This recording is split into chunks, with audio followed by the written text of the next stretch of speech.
Chapter 2763, God? He died? Shi Feng was dumbfounded at the sight of Ferbero one-shot. Not only was that red beam unbelievably fast, but it even packed enough power to kill a demon prince instantly. Although the Bible of Darkness summoned only a weak clone of Ferbero's true body, this clone still possessed the physique of a bona fide half-step demon king. Even true Tier 5 demon kings couldn't slay a half-step demon king in one hit. As for the red beam originating from a barrier trap or magic circle, the likelihood of that was low. Any barrier trap or magic array would require its user to be present to display its greatest power. Without the user, barrier traps and magic arrays could, at most, trap someone. They definitely did not have the ability to kill the clone of a half-step demon king instantly. Not to mention, the beam just now didn't look like it originated from a magic array or barrier but more like an offensive spell. Everyone else present was also stunned by this situation, and chills spread all over their body instantly. What happened? That's a half-step demon king we are talking about. The demon prince that they believed was invincible had actually gotten killed instantly. If they took a similar attack on their Tier 3 bodies, they too wouldn't last a second. However, this still wasn't the crucial point. The fact that the other party could one-shot a half-step demon king meant that the other party was among the most horrifying existences they had come across. Meanwhile, none of these horrifying existences were things players dared to offend because the possible consequences in doing so included the annihilation of their souls. If that happened, they would really have to start all over again. However, before anyone could snap out of their daze, a terrifying mental pressure assaulted them. As if time had stopped, everyone froze in place. In fact, even their thoughts had fallen into a torpor. They simply stood still, not knowing what to do. While everyone stagnated, Shi Feng clearly sensed something, and his heart immediately grew cold at this discovery. It's over. In his previous life, he had seen this time-stopping phenomenon only once in a video of a group of Tier 6 God-ranked experts clashing against an ancient evil god. The fight back then had been earth-shattering. However, aside from the Tier 6 God-ranked experts and a few Tier 5 experts, the other players present had no idea what exactly had happened. By the time everyone recovered, the battle was already over. For most of the players present, the battle had basically started and ended in an instant. To them, it felt as if nothing had happened whatsoever. However, that had been far from being the case. By the time everyone recovered from their stupor, 1/10 of a kingdom had disappeared from God's domain, leaving behind an endless wasteland littered with shattered space. Now that this scene was replaying before Shi Feng's eyes, this meant that the other party was no weaker than that ancient evil god in the past. Just when the flow of time was slowing and Shi Feng's thoughts were about to stagnate, a crimson glow suddenly bloomed from his spatial bag. The appearance of the crimson glow immediately dispelled the power enveloping him. Afterward, a shabby yet dazzling broken blade flew out of the spatial bag and hovered quietly in front of him. This is the Ash Blade. Shi Feng was shocked when he saw this broken blade. Various legends were circulating in God's domain regarding the Ash Blade, which was rumored to be the God Slayer's weapon. A weapon named the Ash Blade had also appeared in Shi Feng's previous life. Back then, the owner of this weapon had been a mysterious expert nobody knew. However, what everyone did know was this mysterious person's heaven-defying feat with the Ash Blade in hand. This mysterious expert had single-handedly annihilated a super guild's main city. Moreover, the Ash Blade this person wielded was incredibly powerful.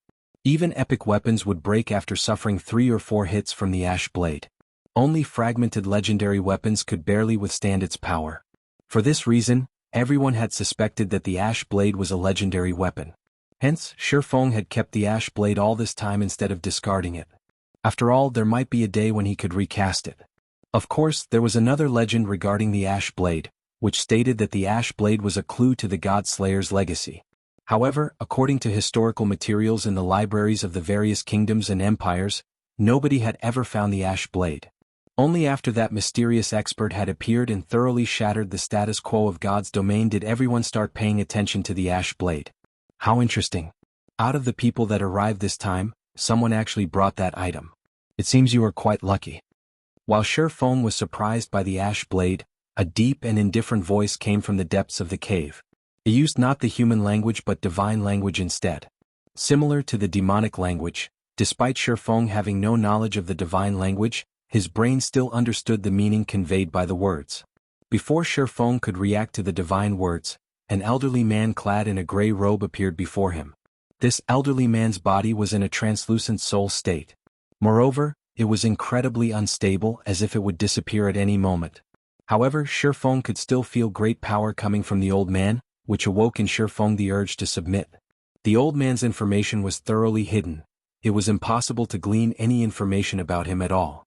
Esteemed elder, we came here purely by mistake. We did not come here with any purpose. I hope you can forgive us, Shifeng said apologetically to the old man. He dared not display any disrespect to the elder before him. Although Shifeng wasn't aware of the old man's true identity, the fact that the old man could stop time meant that he was undoubtedly at the Tier 6 standard. Even if the old man was only a remnant soul now, he still wasn't an existence Shifeng could afford to offend. You don't have to lie. I know why you came here, the old man said as he looked at Shifeng quietly, his deep gaze seemingly seeing through Shifeng's soul. Not only did you acquire that map, but you even hold the Ash Blade. In that case, you qualify to enter this place and know its secret. How much you can gain from this secret will depend entirely on yourself. I am only an observer and the protector of this place.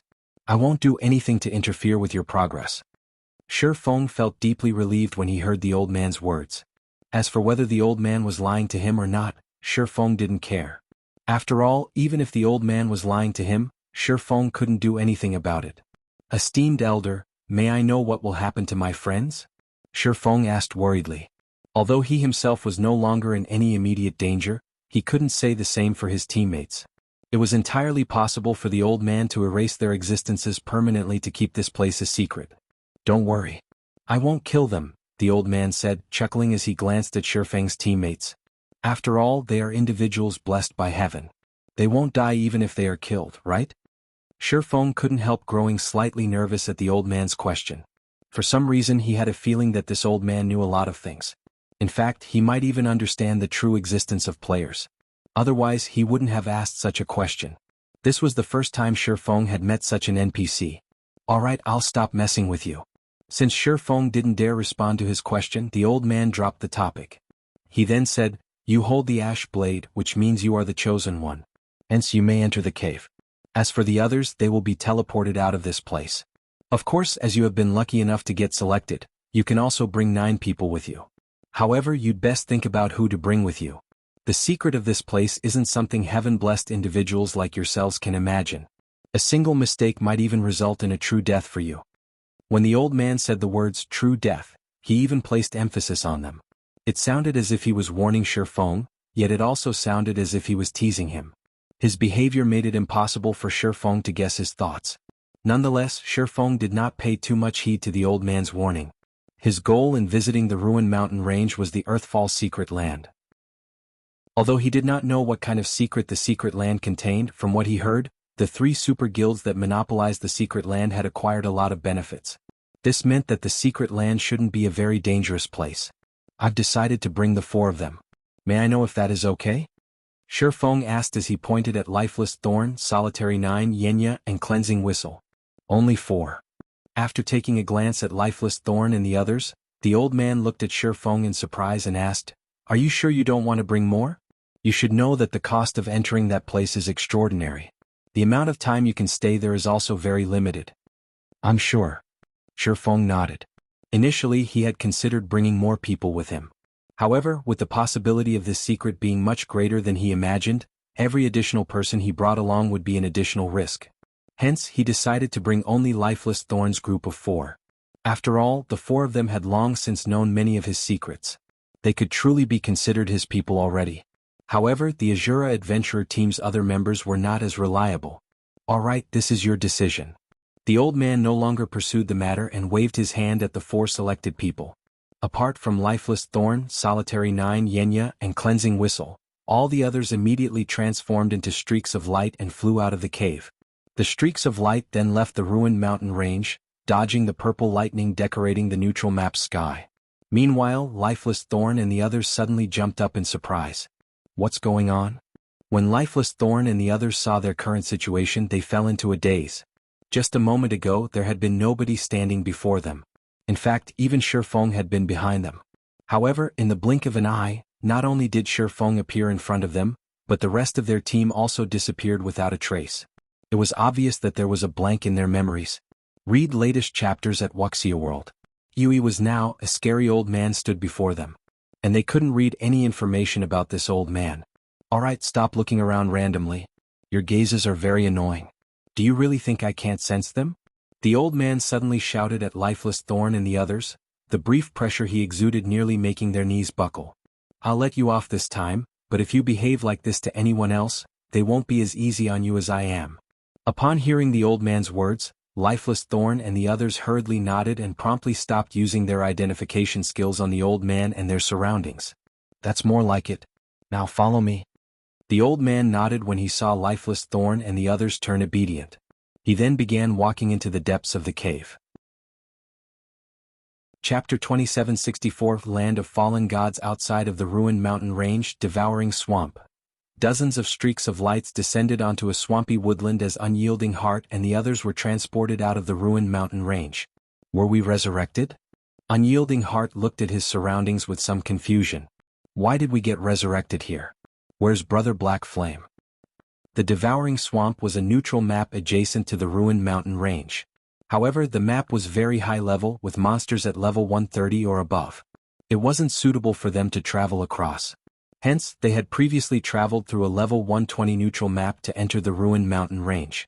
I don't think we got resurrected, Illusory Word said, shaking her head. We were most likely teleported here, probably the doing of that horrifying existence we came across just now.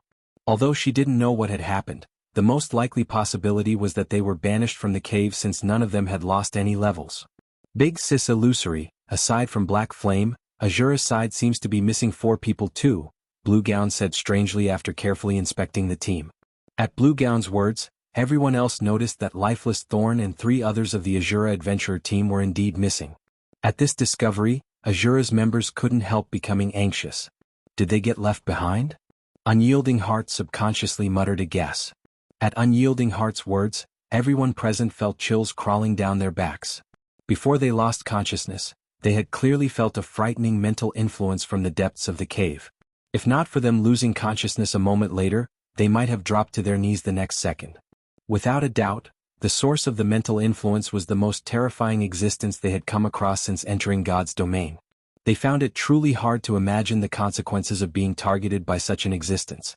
If that's true, this is bad. Illusory Words also frowned at this possibility.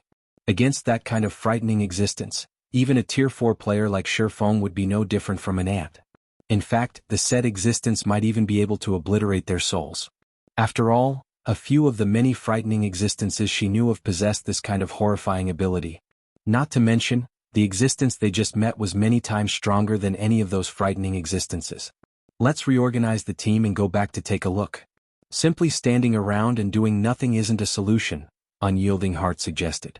No, we cannot go back in, Illusory Words countered, shaking her head. Since that existence chose to keep them there should be a reason for this. Otherwise, why could we safely leave that place whereas they couldn't? Moreover, we don't have the time to enter the ruined mountain range again. How so? Unyielding Heart asked strangely. Although Illusory Words' deduction might be correct, they couldn't just abandon Shurfeng and the others without doing anything. After all, they didn't even know whether they had accomplished their task. If the task wasn't completed, their 3 guilds would be in big trouble afterward. I just received news that not only did the number of NPCs increase again, but the various powers members are also facing greater difficulties in leveling up. Shortly after we started sending our members into the Secret Covenant Tower, the superpowers began having designs over it. They think that the tower is an excellent leveling spot, and they've already clashed with us outside Sky Spring City several times, Illusory Words explained. We need to head back as soon as possible to preside over the situation. Otherwise, it'll be impossible to seal off Sky Spring City with just a bunch of Tier 3 experts. They're taking action already? Unyielding Heart was surprised by this revelation. Initially, he thought that the various superpowers wouldn't pay as much attention to the Secret Covenant Tower just for the sake of leveling. Hence, he hadn't anticipated such a development. However, the massive increase in the NPC population had undoubtedly increased the various powers' urgency and difficulty in leveling up. This made excellent leveling spots even more valuable than before. Now, just for the sake of leveling up quickly, many superpowers had already started targeting the Secret Covenant Tower. If these superpowers entered the tower and discovered the Tier 3 legacies inside, the situation would definitely become even more troublesome. So, We need to return quickly to ensure nobody sneaks into Sky Spring City and the Secret Covenant Tower. Otherwise, the various superpowers would have already occupied the tower before Black Flame completes his task. If that happens, we'll end up even more passive, Illusory Words said. She then took out a transfer scroll and immediately teleported to Crimson Emperor's residence in Silverwing City. After Illusory Words teleported away, the other Crimson Emperor members took out transfer scrolls and teleported to Silverwing City one after another. What should we do? Mu Lingsha asked Unyielding Heart as Crimson Emperor's members left. Do we return too? That's the only thing we can do. Let's just hope Brother Black Flame's side is safe. Otherwise, we'll have a difficult road to walk down the line, Unyielding Heart said, sighing as he took out a transfer scroll himself. Unyielding Soul's other members immediately followed suit one after another. As for Azura's members, they planned to remain in the Devouring Swamp and level up while waiting for their vice commanders to contact them before taking further action. During the time Illusory Words and Unyielding Heart had returned to Silverwing City to control the overall situation, Shifeng and the others in the distant ruined mountain range had arrived at the deepest part of the cave. Is this the secret of this cave? Shock and surprise filled Lifeless Thorn as he stared at the icy cavern before him. The icy cavern was over 12 kilometers wide. Its interior was a snowy white world with ice sculptures in the shape of humans, elves, half-orcs, giants, dwarves and other races erected all over. Every one of these ice sculptures radiated an aura that was stronger than the demon prince Ferbero's. Meanwhile, these statues numbered in the tens of thousands. Moreover, the dozen or so ice sculptures at the cavern's center radiated an aura that was much stronger than that of the other ice sculptures. Despite standing so far away, Lifeless Thorn still felt awe and fear in his heart when he looked at these statues. He dared not approach any of them. At this moment, let alone Lifeless Thorn, even Shifeng was astounded by this scene. Shifeng had a much clearer idea than Lifeless Thorn did of what kind of existence those central ice sculptures were. Indeed. Read latest chapters at Wuxia World. Those dozen or so ice sculptures were bona fide Tier 6 gods. He had even read about a few of them in libraries. From the scene in the cavern, he could tell that these gods and people of various races had been going up against something. Only the end result was that every one of them got frozen into eternal ice sculptures. What the hell happened here? Shifeng was greatly puzzled as he looked at this horrific scene. Tier 6 gods were existences that stood at the apex of God's domain. A force of over 12 gods could devastate the continent. It wouldn't be an exaggeration to say that such a force could even sweep through the dark abyss. In fact, even if all of the Tier 6 god-ranked experts that existed in his previous life joined hands, they could just barely manage to contend with a force of 12 or so Tier 6 gods. Yet, these Tier 6 gods had actually been killed, annihilated in a single move by the looks of. Chapter 2765, God Slayer's Legacy. After a brief silence inside the cave, a deep, emotional voice entered Shifeng's ears. You had best not ask or think about what happened in the past and what caused the deaths of so many of the world's powerful people and even gods. You also must not look into these matters. The consequences of doing so are not something even heaven-blessed individuals like yourselves can bear. You might even lose your minds as a result, the old man warned when he saw the curiosity on the faces of Shifeng and the others. Although the old man's voice did not carry any mental influence or coercion, the certainty in his tone made Shifeng shudder involuntarily. As for Lifeless Thorn, Solitary 9, Yenya, and Cleansing Whistle, although they reacted fearfully to the old man's warning, the curiosity on their faces was clear for all to see. It was evident that they did not take the old man's words seriously. After all, this was a matter related to gods. Players who were new to God's domain treated the word God as merely a noun. At best, gods were a type of powerful monster to them. However, those who truly ventured around God's domain and studied the historical materials in the libraries of the various kingdoms and empires would realize that gods weren't just powerful existences. Simultaneously, they represented a kind of extreme, a road leading to the top of God's domain. Hence, anything related to gods represented a massive opportunity for players. This was especially true for Tier 3 players like themselves. They were quite aware that they could no longer advance on their own. If they wished to get to the next level, they would have to follow in the footsteps of their predecessors. Meanwhile, the footsteps of gods were undoubtedly the best to follow. None of you should look deeper into this matter, at least not now, Shifeng suddenly said to Lifeless Thorn and the others.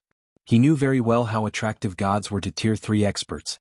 They wouldn't hesitate to look into matters related to gods, even if the risks were big. After all, the road to promotion was simply too difficult.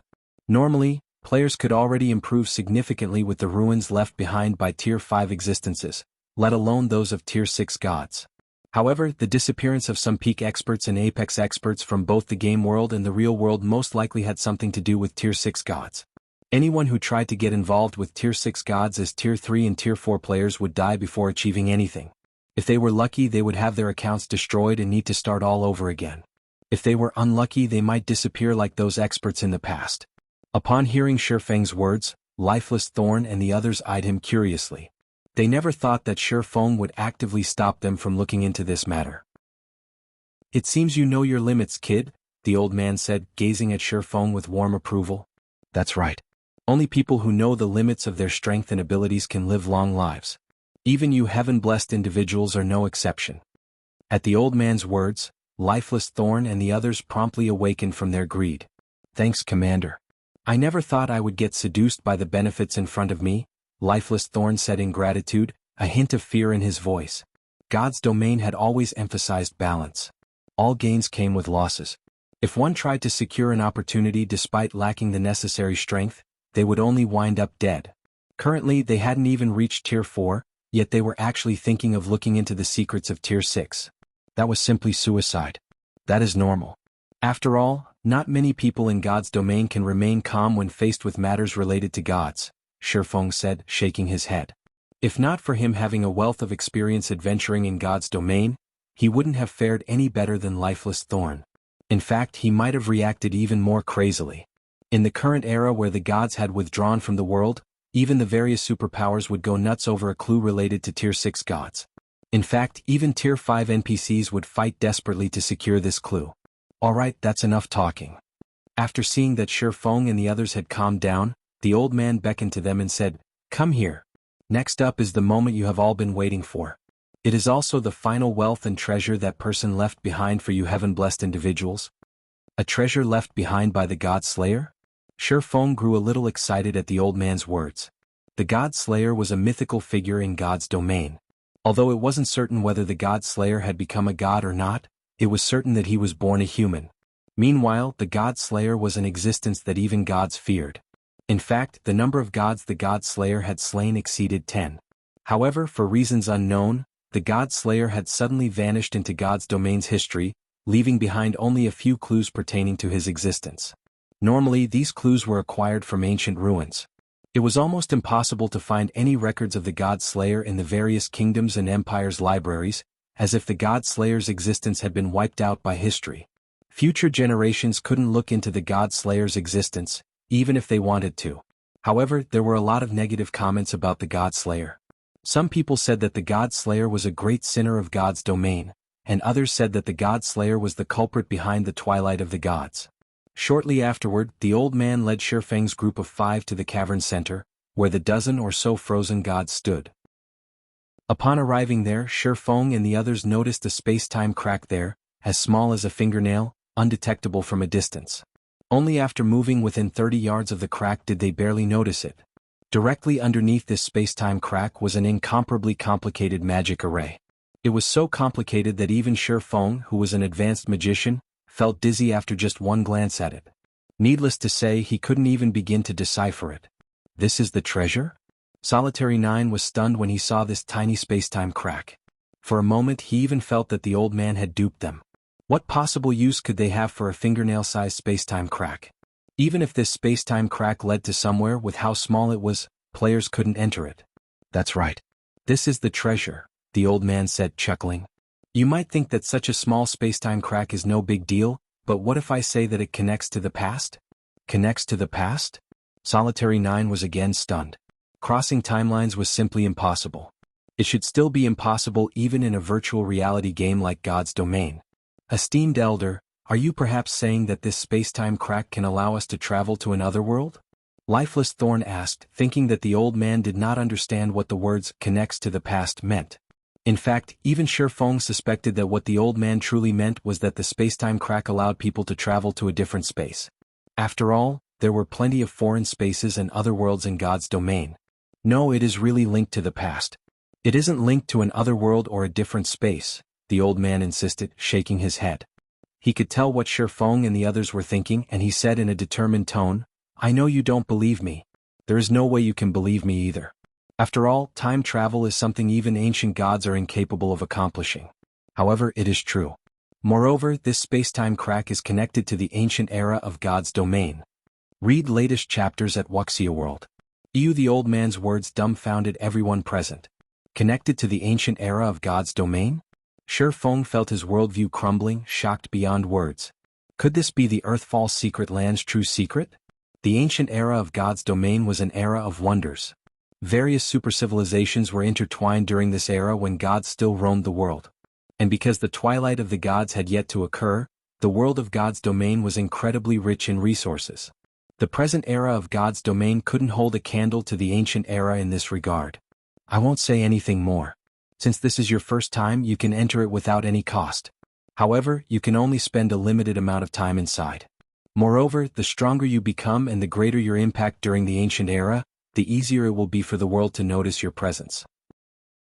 If that happens, the world will reject your existence and expel you. What you can obtain during the ancient era will all depend on your own abilities, the old man said slowly.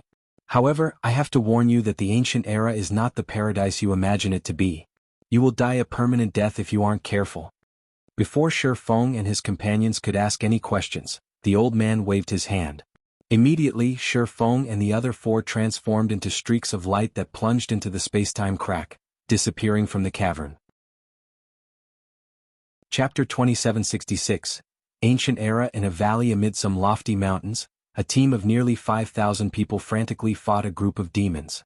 The battlefield was crazed and spectacular and looked just like a battlefield in ancient times. Both sides suffered severe casualties, their blood staining the valley red. The smell of blood carried for tens of thousands of yards. Even those inured to battle would find this situation uncomfortable and unbearable. However, neither side showed any intention of stopping, both prepared to fight to the bitter end. Of the two armies battering each other, the demon army was led by a level 135 Tier 4 great demon, while a woman led the human army. The woman in question possessed golden hair and crimson eyes. She wielded a silver sacred sword and was clad in a knight's blue sacred armor. As the woman contended against several dozen level 130+ Tier 3 demons, her HP continuously decreased. However, despite being at a complete disadvantage, the more she fought, the brighter the glow her sacred sword radiated.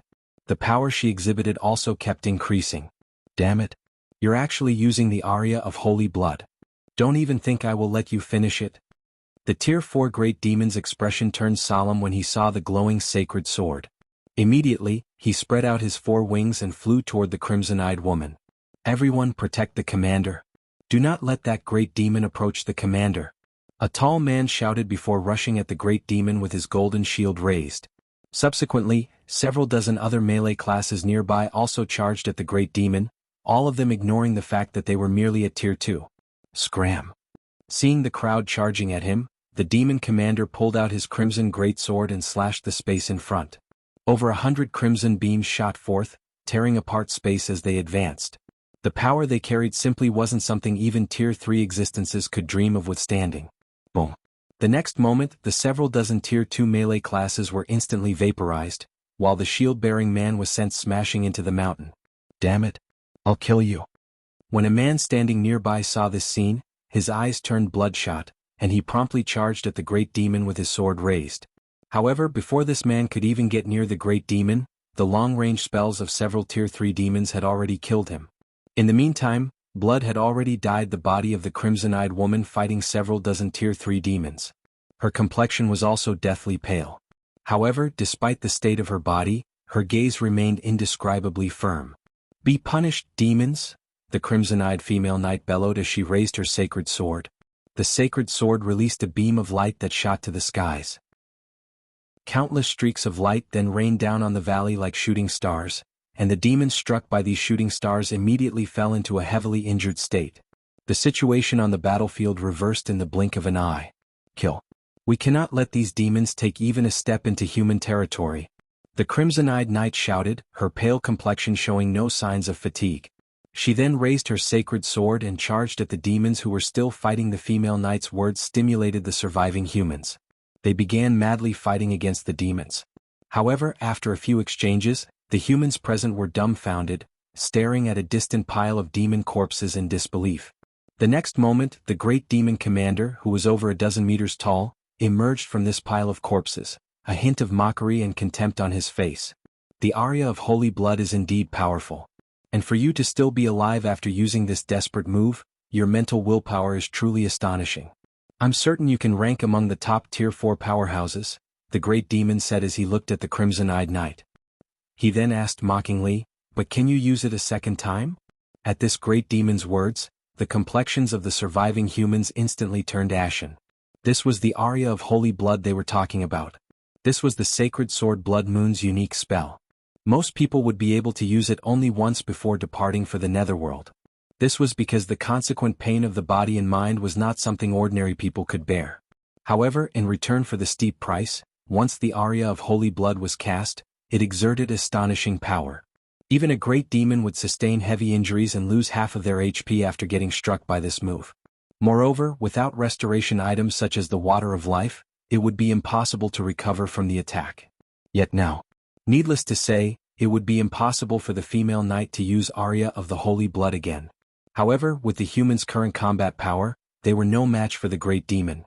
After all, the great demon before them was a bona fide demon marquis. The purity of his bloodline was far superior to that of ordinary great demons. Since you no longer have any other moves to make, it's my turn now. When the great demon saw the silent humans before him, an indescribably excited and joyful expression appeared on his face. Don't even think about it. The female knight suddenly appeared above the great demon's head and brandished her sacred sword. 3 phantom swords appeared in the sky, the sight stunning everyone present. This is the sword Saint Lord Lox's personal technique, Sky Cleaver. The commander actually mastered it? When the surviving humans saw the 3 phantom swords in the sky, a look of awe and admiration appeared on their faces. You're already on your last breath, yet you're still putting up such boring resistance. When the great demon saw the 3 phantom swords, he did not reveal any awe or fear whatsoever. On the contrary, he nonchalantly brandished his great sword. Boom! The great sword and 3 phantom swords collided, the resulting shockwave sent both humans and demons stumbling backward. Large cracks formed on the ground the great demon stood on, and the great sword the great demon wielded let out a low hum. The great demon's arms were also trembling. Upon seeing this scene, the humans felt both encouraged and excited. Sure enough, a sword saint's personal technique was truly extraordinary. However, a moment later, everyone's joy turned into despair because the crimson-eyed knight hadn't fared too well either. Not only was her complexion paler, but even her pupils had begun to fade. It was evident that she was on her last breath. She could no longer fight. Ah! Amazing! Amazing! This is the first time I, Neiman Carlo, have seen a powerful tier 4 human like you. The great demon burst out laughing as he looked at the female knight. However, it all ends here. Before you die, I will drag you all down to hell first. Read latest chapters at Wuxia World. EU. After saying so, Neiman Carlo began chanting the incantation for the tier 4 spell Hell's Gate. Suddenly the sky darkened. A huge door decorated with skulls appeared, the blood-red glow from the skulls' eye sockets and the agonizing screams coming from the door seemingly telling everyone that their destiny was about to end. Even if the humans present wished to interrupt Neiman Carlo's spell, they couldn't do so, as the surviving demons were doing their best to stop them. However, just as the formation of the Hell's Gate was about to culminate, a spatial tear over 1,000 yards long suddenly split the sky. The resulting spatial storm not only disrupted the mana in the sky but even shattered the magic array summoning the Hell's Gate. Afterward, several figures fell out of the spatial tear and crashed onto the battlefield in the valley, their landing sending clouds of dust into the air. So, this is the ancient era? The man standing in the lead of the group muttered in amazement as he glanced at the world around him. Chapter 2767.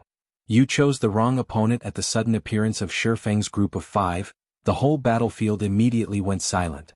The humans and demons all stared at Shifeng's group with looks of surprise, confusion, or anger. Who are they? They came out of that large spatial tear, so they shouldn't be ordinary existences. Maybe they're guardians from the holy city? However, their auras seem weak. Those people are also only at tier 3. They shouldn't be the holy city's guardians.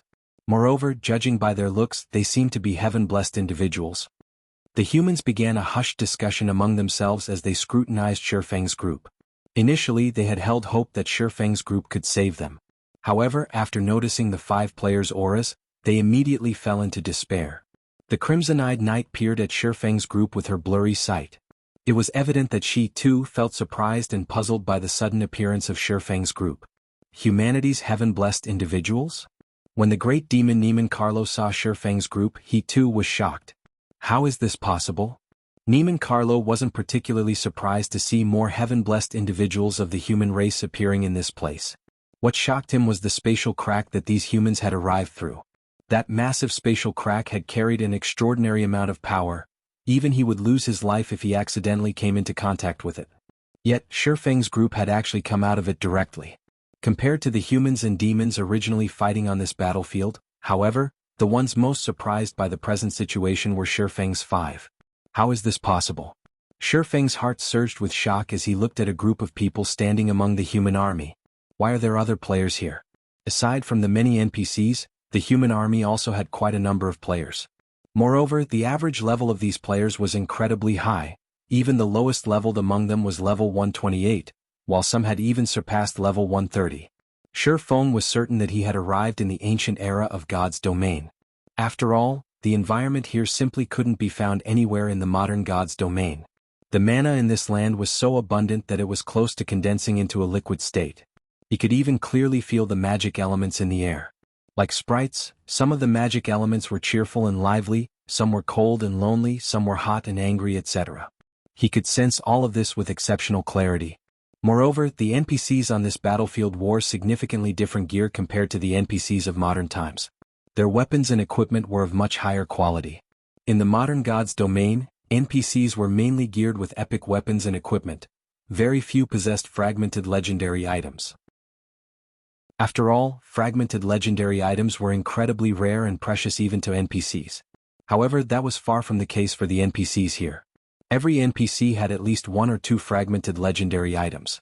The female knight leading the human army was even fully equipped in fragmented legendary items. The sword she wielded was also a top-tier fragmented legendary weapon. Moreover, what was even more incredible was that Shifeng had found someone he recognized. This person was none other than Yu Luo, a captain of the Heaven's Blade Adventurer team, based on Dragonheart Island. Only, unlike the Yu Luo he had met on Dragonheart Island, the one he was looking at now was like a completely different person. Presently, not only had Yu Luo reached level 129 already, but she even sported an epic staff and a full suit of epic equipment. Although her epic equipment wasn't a set, her equipment standard was still ridiculously excellent. Unlike the last time Shifeng met Yu Luo, though, the cleric looked much more haggard. She did not possess the aura and spirit of a peak expert at all. Guild leader Black Flame? Meanwhile, at this time Yu Luo, who stood amid the human army, also noticed the 5 new arrivals on the battlefield. And when she saw that the man leading this group was none other than Zero Wings guild leader, Black Flame, her originally dispirited expression immediately became energetic. Do you know them, Yu Luo? The female oracle standing beside Yu Luo asked curiously upon seeing the latter's reaction. The female oracle was a level 131 player clad in a white dress, wearing a white priest's hat. Yes. Moreover, he's my fellow countryman, Yu Luo said, nodding excitedly. Fellow countryman? The female oracle scrutinized Shifeng's group. She soon noticed that the average level of Shifeng's group was quite low, and their appearances indeed resembled Yu Luo's a lot. Particularly, the feeling of incompatibility Shifeng's group had with the other players in God's domain was exactly the same as Yu Luo. The female oracle then shook her head and said, "What a pity. His luck is truly poor. He actually got teleported to this place." Upon hearing the female oracle's words, Yu Luo remembered the situation they were in, and her heart grew cold. The joy on her face promptly disappeared. The death penalty in the God's domain they were currently in was different from the God's domain on the other side. Players would not only lose 2 or more levels upon death but also fall into a mentally weakened state. Depending on the severity of the situation, players might even lose some of their memories. And worse, the use of resurrection spells could only mitigate the loss of EXP and not restore the lost memories. Moreover, even when resurrected using a resurrection spell, players wouldn't be resurrected on the spot but inside the life temple of a random main city run by humans. Of course, if players had registered themselves with a main city, they could get resurrected in the life temple of a fixed main city. However, Shifeng's group had just arrived in this world. They definitely hadn't registered themselves with a main city yet. If they died, they would get resurrected at a random main city. Meanwhile, a great distance separated the main cities run by humans and there were no teleportation arrays in these cities. In other words, so long as Shifeng's group died, Yu Luo was unlikely to meet him again. After all, humans had many main cities even in this world. Just the ones she knew already numbered over 500. As for the possibility of Shifeng's group coming out alive from this battlefield, that was simply impossible. In the original God's domain, a group of Tier 3 players could still put up a fight against a Tier 4 Great Demon. However, in this world, let alone putting up a fight, Tier 3 players would be considered capable if they could escape with their lives. The reason for this was the incredibly high average combat standard of the monsters here. Monsters of the caliber of Great Demons would possess combat standards rivaling peak experts. However, the combat system of monsters was completely different from the realms of refinement players relied on. In skill and spell utilization, monsters such as Great Demons could display combat standards at the spiritualization realm without having to exert themselves. Such monsters were not opponents Void Realm experts like herself could hope to match. However, before Yu Luo could snap out of her daze, the Great Demon Neiman Carlo stopped paying attention to Shifeng's group and shifted his gaze back to the Crimson-Eyed Knight. The Great Demon then looked at the dozen or so Tier 3 demons around him and commanded, "Go get rid of them. Please leave it to us, my lord." The heavily injured demons nodded and flapped their wings. They then flew toward Shifeng's group of 5, their speed greatly surpassing even Tier 3, agility-focused assassins. Not good. Those demon leaders are working together to target them. The level 131 female oracle was shocked by this development. She never thought that Neiman Carlo would have his trusted subordinates deal with Shifeng's group. Although these demon leaders had been heavily injured by the aria of holy blood, individually, they were still stronger than Tier 3 experts. In addition, if over a dozen of them worked together, they could form a demonic array that greatly increased their combat power. "Big Sis Cloud, let's go save them quickly," Yu Luo urged anxiously when she saw the demon leaders targeting Shifeng's group. She knew that Shifeng was incredibly strong. After all, he was someone the various superpowers on Dragonheart Island had labeled a peerless expert. His strength surpassed even that of domain realm monsters. However, not only did the demons of this world possess high combat standards, but their demonic arrays also operated like the humans' battle arrays. Even a peerless expert would fall in the face of such a group of demons. Die, humans! Runes suddenly lit up all over the demon leaders' bodies. The auras they radiated also intensified significantly until they were just short of rivaling ordinary great demons in terms of strength. Simultaneously, the weapons in their hands turned into brilliant rays of light. Tier 3 combination skill, Skyflower's Shadow. Read latest chapters at Wuxia World. EU immediately, countless red petals fell from the sky, heading toward Shifeng's group. Every flower petal tore space as they fluttered down, making it seem as if night was falling. "You used a good skill, I'll give you that. Unfortunately, you chose the wrong opponent." Shifeng snorted when he saw the red flower petals descending toward him. He then unsheathed the abyssal blade and unleashed his aura. Simultaneously, a mana domain spread out from his body, instantly covering a 1,000-yard radius and enveloping the entire battlefield. The next moment, Yu Luo saw Shifeng execute an upward slash with the abyssal blade. Bronze combat technique, Swords Transmigration. Chapter 2768, Repelling Demons, Sacred Sword Blood Moon. As Shifeng swung his long sword, innumerable dazzling stars suddenly formed around him. Now that he had reached Tier 4 and had the assistance of a mana domain, this sword's transmigration was more than twice as strong as when he executed it at Tier 3. Boom. The next moment, the dazzling stars shattered the descending flower petals and attacked the demon leaders. Before the demon leaders could react, they were already flying back over 100 yards away, their HPs decreasing in large chunks. They even had difficulty standing up. "He's strong." He sent so many demon leaders flying with just one move. Could he really have been sent here from the Holy City? Tier 4. Crap. This aura definitely belongs to a Tier 4 class. He's a Tier 4 Sword Emperor. With that power, he's a powerhouse even among other Tier 4 classes. Everyone was momentarily stunned by this development. None of them thought that the seemingly ordinary Shifeng would send over a dozen demon leaders flying in one move. Moreover, he was even a bona fide Tier 4 Sword Emperor, an existence capable of rivaling Tier 4 Great Demons. "Yu Luo, your fellow countryman is so strong. No wonder you were so excited to see him. I never thought he would be a tier 4 sword emperor. With that kind of strength he can definitely rank within the top 5, or maybe even top 3 in our city, the female oracle named Cooling Cloud exclaimed as she looked at Shifeng. She too had not expected Yu Luo's acquaintance to be so powerful. A tier 4 player. This was a goal players like herself struggled toward desperately. Unfortunately, the tier 4 promotion quest was simply too challenging. Her one attempt had failed. In the main city she resided in, there were only 3 known tier 4 players. Every one of them was a big shot in the city. They were existences far beyond tier 3 players like herself. However, at this moment, let alone Cooling Cloud, even Yu Luo, who was familiar with Shifeng, was wide-eyed in shock and incredulity. Tier 4. She had improved a lot after arriving in this world. However, tier 4 remained a huge threshold to cross. Unless she could take one step further in her combat standard, she would be doomed to hover forever in the ranks of tier 3. However, despite being at level 127, Shifeng had already become a tier 4 sword emperor. Moreover, he had accomplished this feat even before entering this unbelievable world.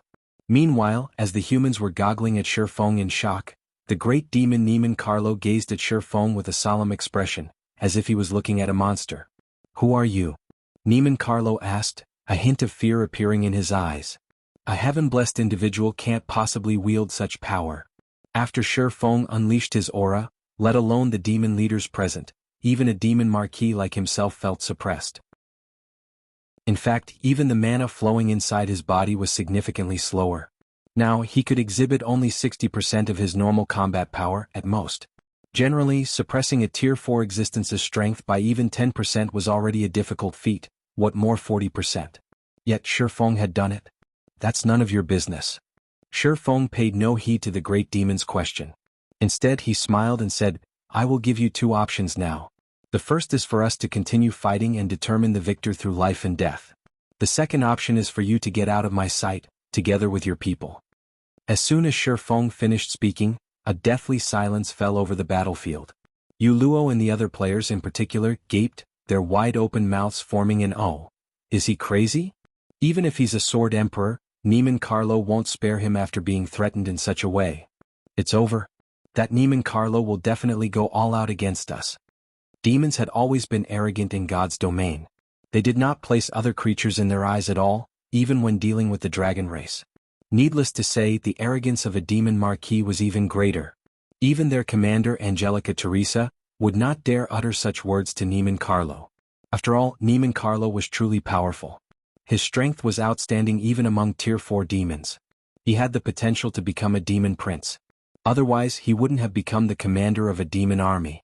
Sure enough, after the demon marquis heard Shifeng's words, Niemann Carlo's complexion turned indescribably ugly. Simultaneously, everyone felt the ambient mana grow violent.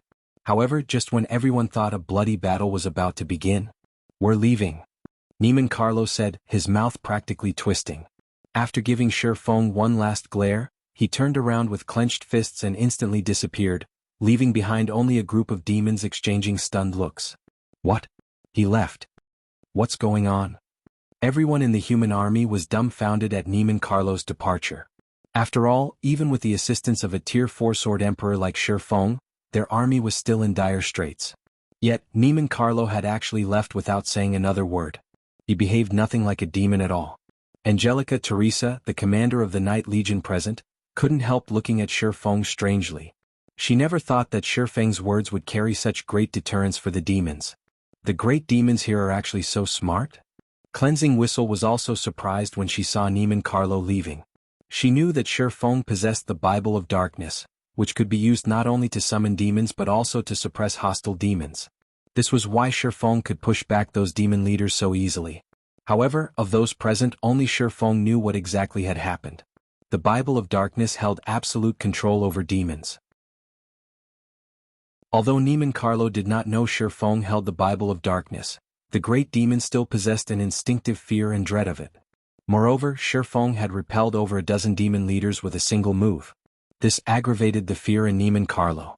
Demons were very smart creatures. After the first major update took place, demons would almost never fight battles that they were not confident of winning. Even if Niemann Carlo were significantly stronger than Shifeng right now, the fear and dread he felt for the Bible of Darkness would deter him from casually starting a fight. After the demons left the battlefield, the surviving humans all breathed out a sigh of relief. They then began reorganizing their formation and treating the injured. A large number of people also gathered by Angelica Teresa's side with downcast and unreconciled expressions. This was because the female knight's mental state and soul had already reached the brink of collapse, despite her having a lot of HP remaining. This was clear even to the Tier 3 individuals present. "Commander. It's all our fault. If we weren't so useless, the commander wouldn't have had to use the aria of holy blood. Damn it. Someone in the city must have leaked information on our operation. Otherwise, Neiman Carlo couldn't have led an army to surround us."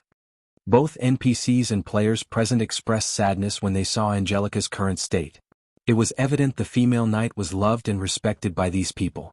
Unlike players, it was incredibly difficult for NPCs to get resurrected. "Big Sis Cloud, what should we do now? The commander won't last at this rate," Yuluo said while frantically casting healing spells on Angelica. However, healing spells worked on only physical injuries. They had no effect on damage to one's mental state and soul. Commander Angelica Teresa was the only hope for their main city's survival. In this world, both NPCs and players had difficulty surviving because this world was several times crueler than the modern god's domain. It was also because of Angelica that Yuluo had managed to live well until this day. Yet now, there's nothing we can do. The aria of Holy Blood's backlash is too powerful. The fact that the commander managed to cast it once is already plenty amazing. Yet, after using the spell, she even used a taboo skill that placed a huge burden on the mental state. Now, even a Tier 4 Great Divine official can't save her, Cooling Cloud said as she shook her head, a gloomy expression appearing on her face. While the two Tier 3 healers, Yuluo and Cooling Cloud, were doing everything they could to save Angelica Teresa, Shifeng, who watched all of this from a distance, was filled with an indescribable sense of shock and surprise. "She's actually Angelica Teresa?" Shifeng couldn't help doubting his eyes for a moment as he gazed at the frail female knight. "What's the matter, Commander?" Solitary 9 asked curiously when he noticed Shifeng's surprise. In Solitary 9's opinion, there shouldn't be anything in God's domain capable of surprising Shifeng. Yet now, the man actually evinced surprise because of an NPC. This was a truly strange situation. "Have you never visited a library to read about God's domain's history during your free time?" Shifeng rolled his eyes at Solitary 9. "She is the Angelica Teresa. She holds the title of Valkyrie and is one of the 2 founding elders of the Fire Dragon Empire.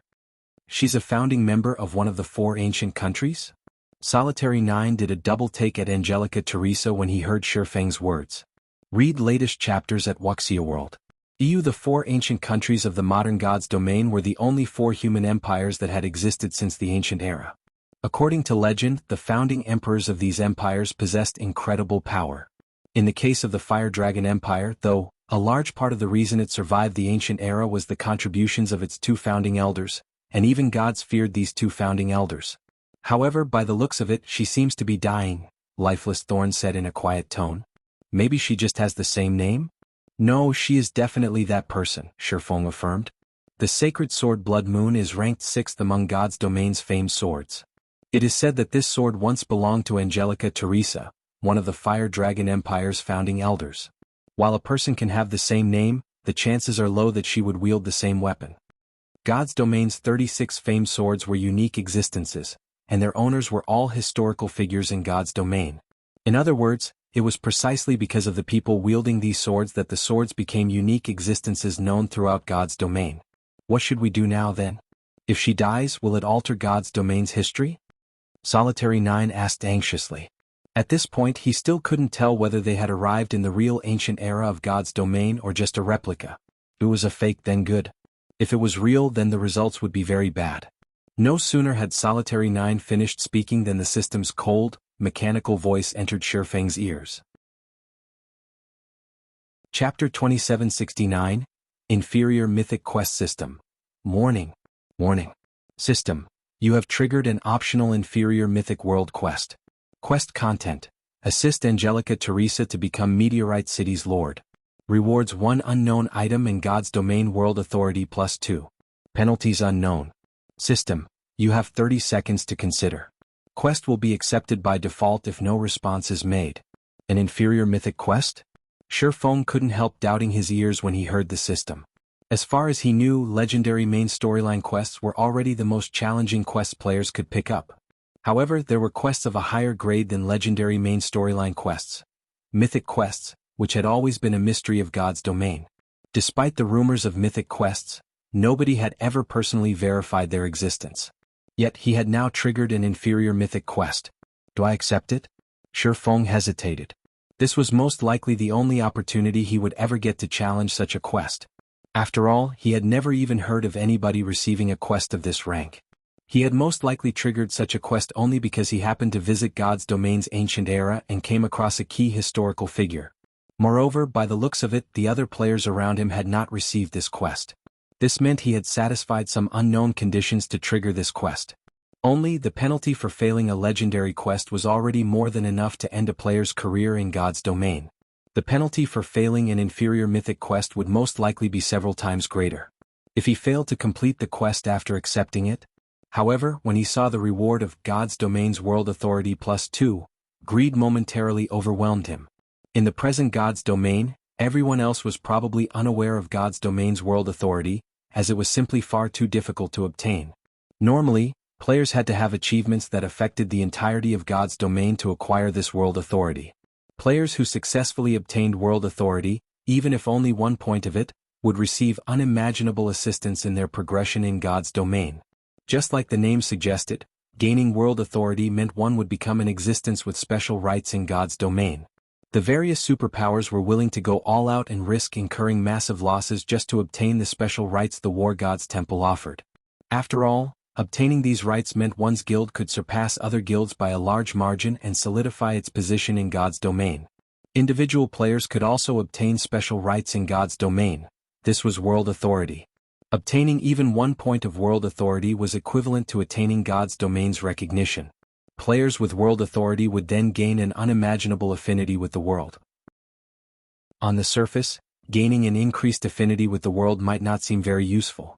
However, it would provide players with a clearer perception of the various magic elements and their operating principles. This was crucial for players aiming to reach Tier 6. In the past, for the sake of producing Tier 6 God-ranked players, the various super guilds were willing to do everything they could just to help a select few of their members gain world authority. However, even the 5 great super guilds had managed to gather only a handful of world authority points after struggling for 4 or 5 years. Nevertheless, it was also a fact that every player that obtained world authority points had reached Tier 6. Now that Shi Feng had the opportunity to obtain 2 world authority points just by completing 1 quest, how could he not feel greedy? If he succeeded, let alone Tier 5, even getting promoted to Tier 6 would become a lot easier. "Commander, are you alright?" Yenya asked worriedly when she noticed Shi Feng's strange expression. "Did you consume too much concentration after using that combat technique just now?" Previously, Shi Feng had exhausted himself during the fight with Tadelia. Although they had taken a small break afterward, the amount of concentration he managed to recover was most likely limited. "I'm fine," Shi Feng said, shaking his head. He then looked toward Angelica Teresa, who currently lay weakly on the ground, and gritted his teeth. "It seems I have no choice but to help her." Truthfully, he didn't wish to take part in this matter. After all, the old man from before had emphasized that if he overdid things here, the world would quickly discover his existence and forcibly return him to the modern world. If that happened, it would be a huge loss for him. After all, the environment here was truly wonderful. Moreover, God's domain's ancient era was far superior to the modern era in many aspects. The available legacies aside, just the materials, weapons and equipment available here were already leaps and bounds superior to the modern God's domain. At this point, he had yet to find out how he could earn a large amount of resources from this ancient era, so he naturally couldn't recklessly take action. This was also why he had chosen to chase away Neiman Carlo instead of killing the Great Demon. Needless to say, he also wished to avoid saving the NPCs of this era if possible. This was especially true for a big shot like Angelica Teresa. Steady progression was the way to go in God's domain. However, the quest rewards were far too generous. Even if it meant taking a huge risk, Shi Feng still planned to give it a try. After all, in his current state he really wasn't confident of getting promoted to Tier 5.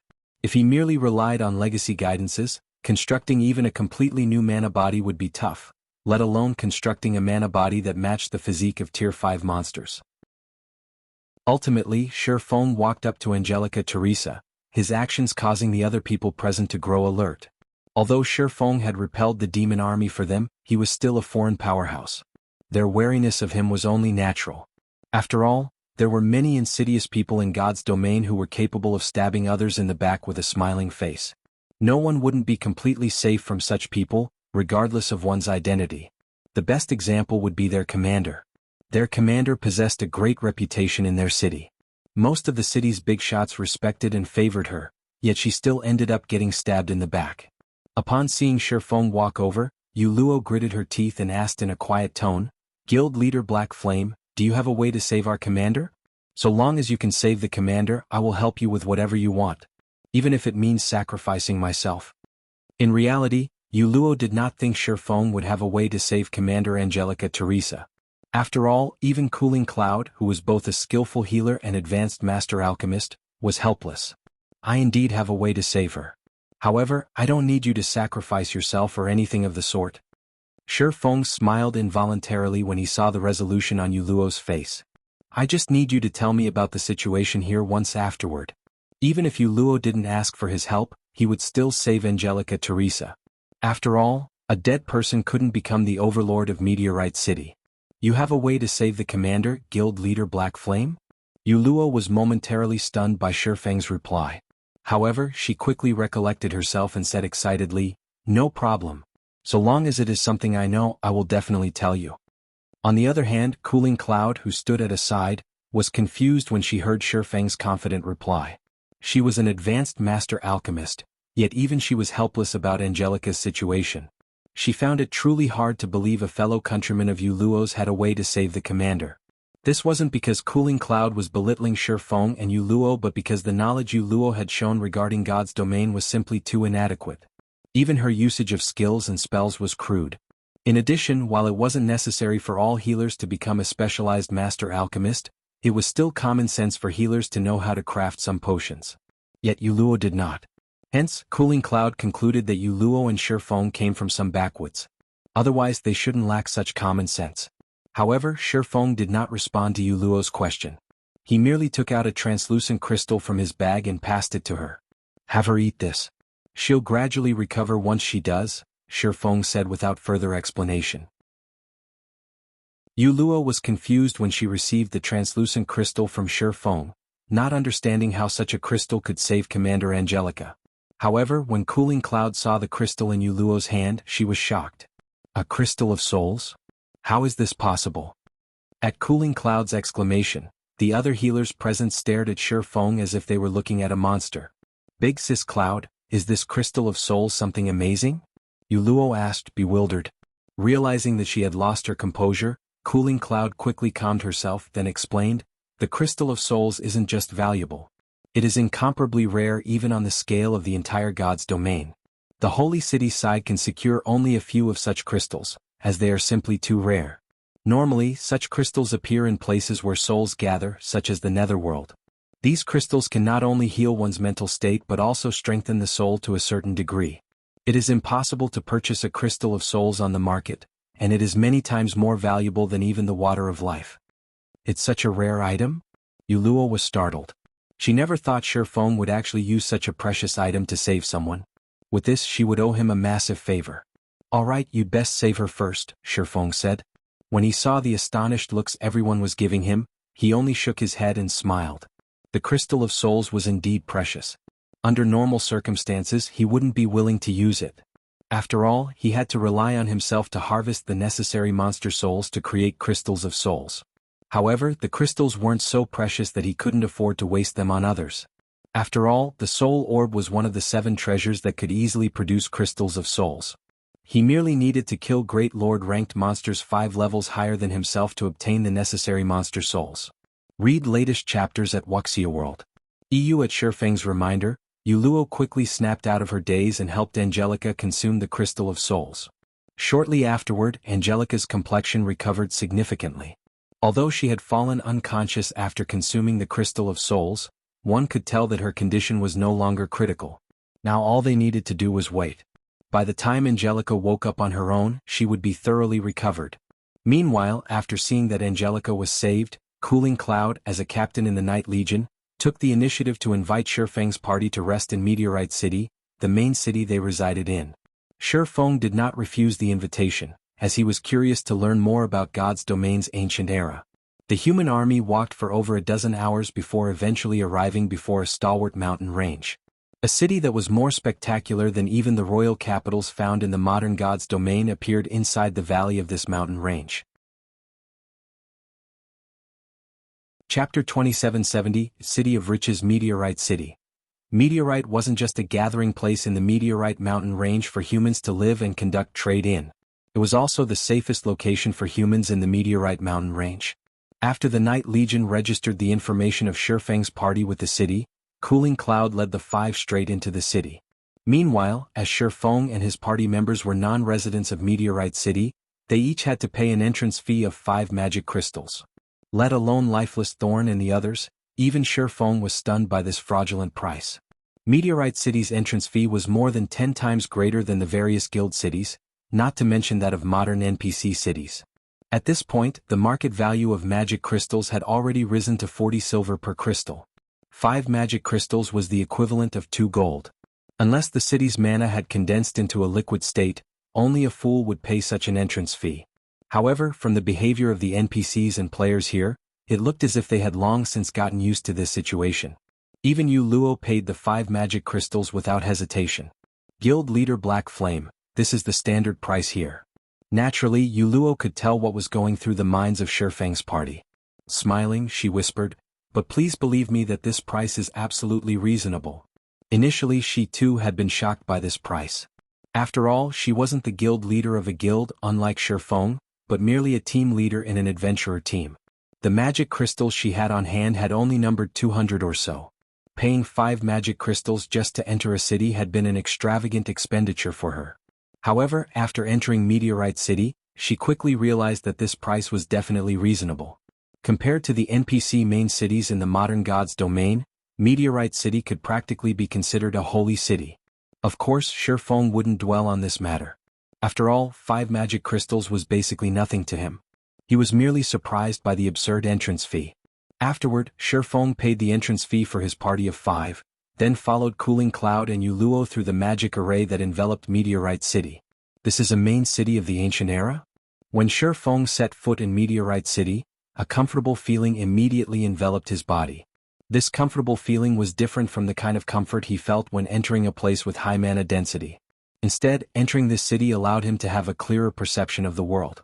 Particularly, his perception of the various magic elements had sharpened over twofold. When he had first arrived in the ancient era, he had already sensed a significant improvement in his affinity with magic elements. If he could train in the environment here, he was confident that not only could he break through his mana body's 100% threshold, but his efficiency in learning magic arrays, skills, and spells would also double or triple. This was a wondrous place for development. Nonetheless, the environment inside Meteorite City was actually significantly better than the environment outside. In fact, Shifeng even had a hunch that if he used a legacy guidance here, he could exceed his mana body's 100% limit in just a few days. The magic array protecting the city is personally crafted by a human saint. Not only does it have strong defensive properties, but it even improves the mana perception of the city's inhabitants. However, operating this magic array requires a lot of magic crystals, hence the entrance fee, Yu Luo explained. Actually, Meteorite City's big trade market and huge population flow have already helped reduce the entrance fee. Some cities even charge 7 or 8 magic crystals. No wonder you managed to improve your control over mana so much, Shifeng said in realization as he looked at Yu Luo. Yu Luo had already unlocked her mana body's potential to 100%, and her control over mana had even reached the Master Magician standard. If her concentration standard reached Tier 4, she would be able to form her own mana domain and become top tier among Tier 3 peak experts. Most domain realm experts hadn't even reached the Master Magician standard at this stage of the game. And although Yu Luo was very talented, she was still far from comparable to Aqua Rose and Gentle Snow. Yet even with his help, those two were still half a step away from becoming Master Magicians, so how could Yu Luo possibly overtake them? The only explanation was the environment here. I've improved a lot after arriving here, Yu Luo said as she nodded confidently. That's right. Yu Luo has been improving rapidly during this period. Now she can already rank among the Night Legion's top 5 healers, Cooling Cloud said, nodding. Although she didn't have a high opinion of Yu Luo's initial strength, she very much acknowledged the cleric's talent. Actually, it is all thanks to Lady Angelica's teachings, Yuluo said. At the mention of Angelica Teresa, an expression of gratitude and admiration appeared on her face. It's a pity that we failed to complete the quest this time. Had we succeeded, Lady Angelica might have become the Lord of Meteorite City. If the city comes under Lady Angelica's leadership, the city will prosper and possibly even rank up into an advanced main city. Become the Lord? What kind of quest is she trying to do? Shifeng asked curiously. His inferior mythic quest had stated that he needed to help Angelica Teresa become Meteorite City's Lord. Now that a clue on how he could do so had appeared, he naturally was curious. It's nothing. Everyone in the city already knows about it at this point. Since Shifeng expressed interest in this topic, Cooling Cloud explained slowly, Meteorite City has been developing for hundreds of years already, and its population and scale of operation have grown significantly. However, at this point the city has reached a bottleneck. The old city lord also abdicated recently. As one of the candidates to replace the lord, Lady Angelica Teresa wishes to improve Meteorite City. Meanwhile, there are two ways to help Meteorite City develop further. The first is to expand the city. However, the city's magic array was personally established by the saint, and nobody in the city is capable of modifying it. The only way to modify the magic array is to go to the holy city and meet with the saint. The chances of success are dismal. Setting aside how far away the holy city is, just trying to meet with the saint is already an incredibly difficult task. Hence, Lady Angelica can only resort to the second method, strengthening the magic array's core, which would in turn upgrade the magic array. Recently, we received news that a Tier 4 infant dragon appeared over at the Ghostfire Hills. If we can hunt this infant dragon and secure its dragon eyes and dragon crystal, we can strengthen the magic array's core. Only, at this point, Cooling Cloud sighed.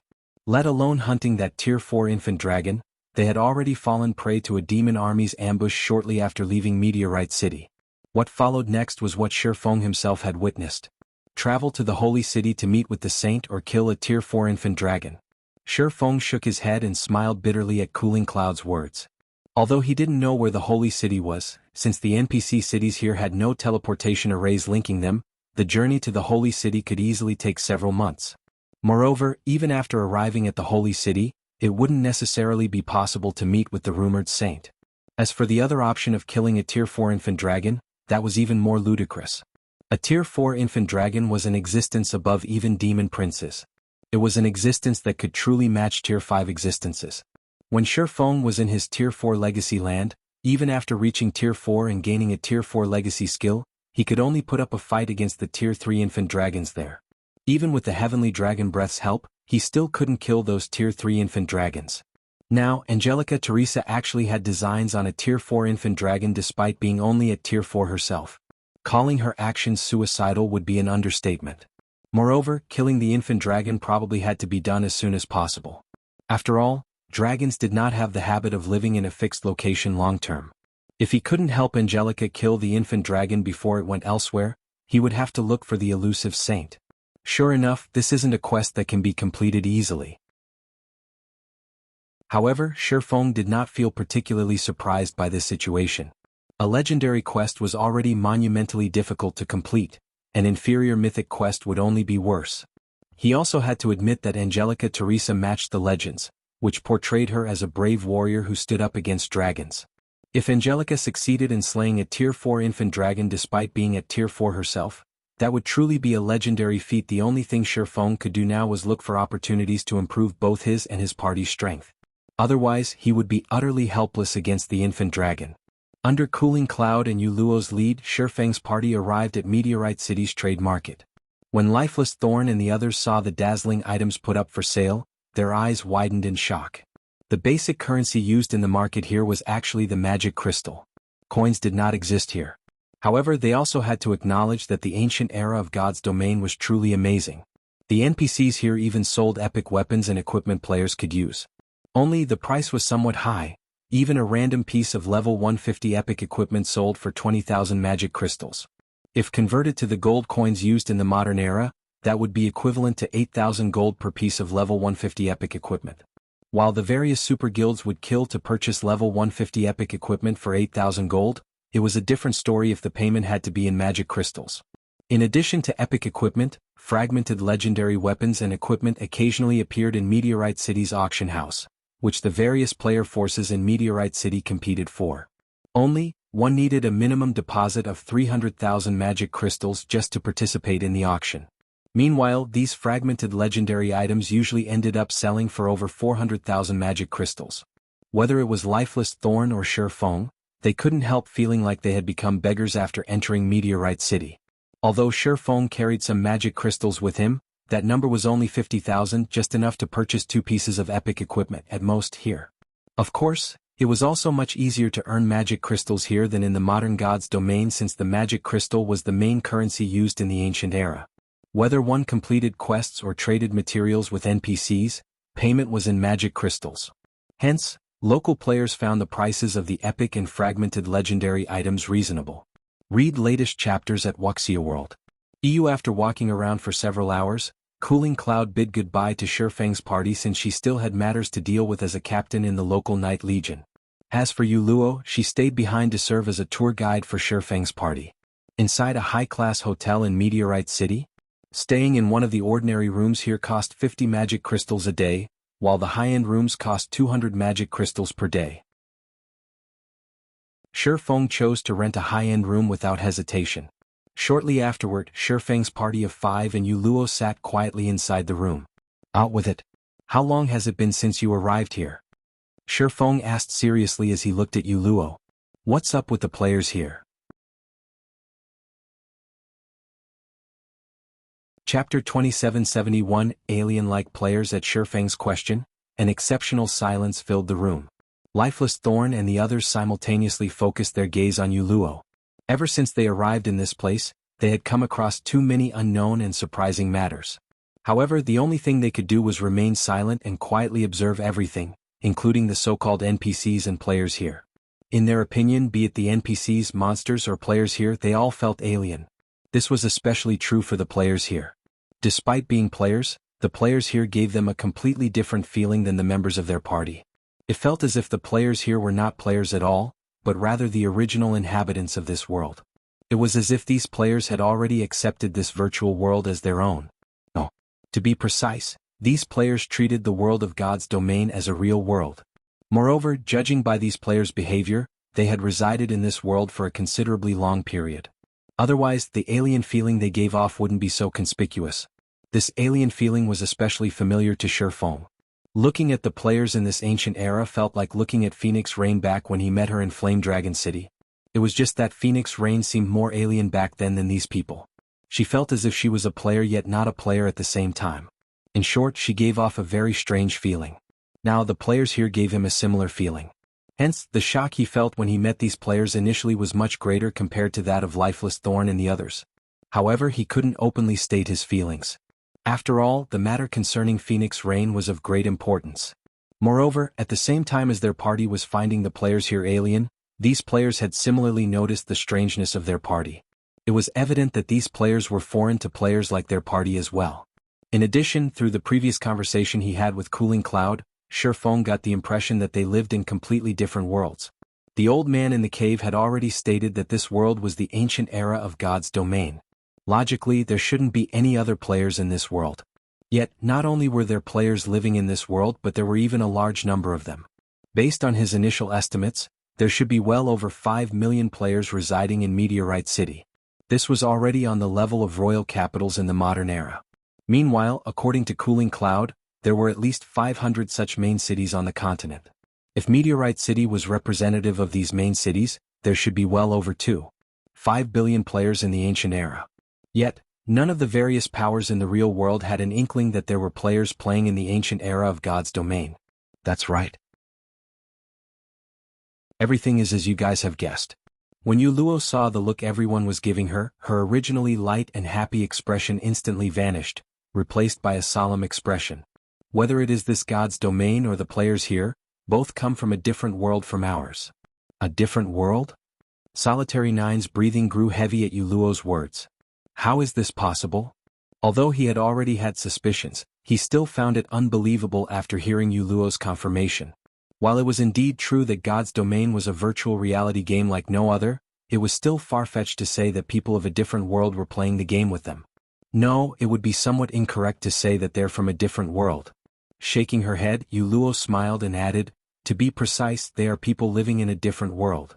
"What do you mean?" Shifeng asked curiously. "You should know of the migration plan that took place 100 years ago, right?" "Of course we know. Back then, due to a shortage of resources and the worsening environmental pollution, Earth had gradually become unsuitable for human life. Hence, a migration plan was executed. I heard that many people at that time were sent out to explore the universe for habitable planets," Solitary 9 answered, nodding. "Could it be? Are you saying these players are the people who were sent out?" "Yes. They are the descendants of those explorers," Yuluo said. Back then, Earth had already discovered several habitable planets.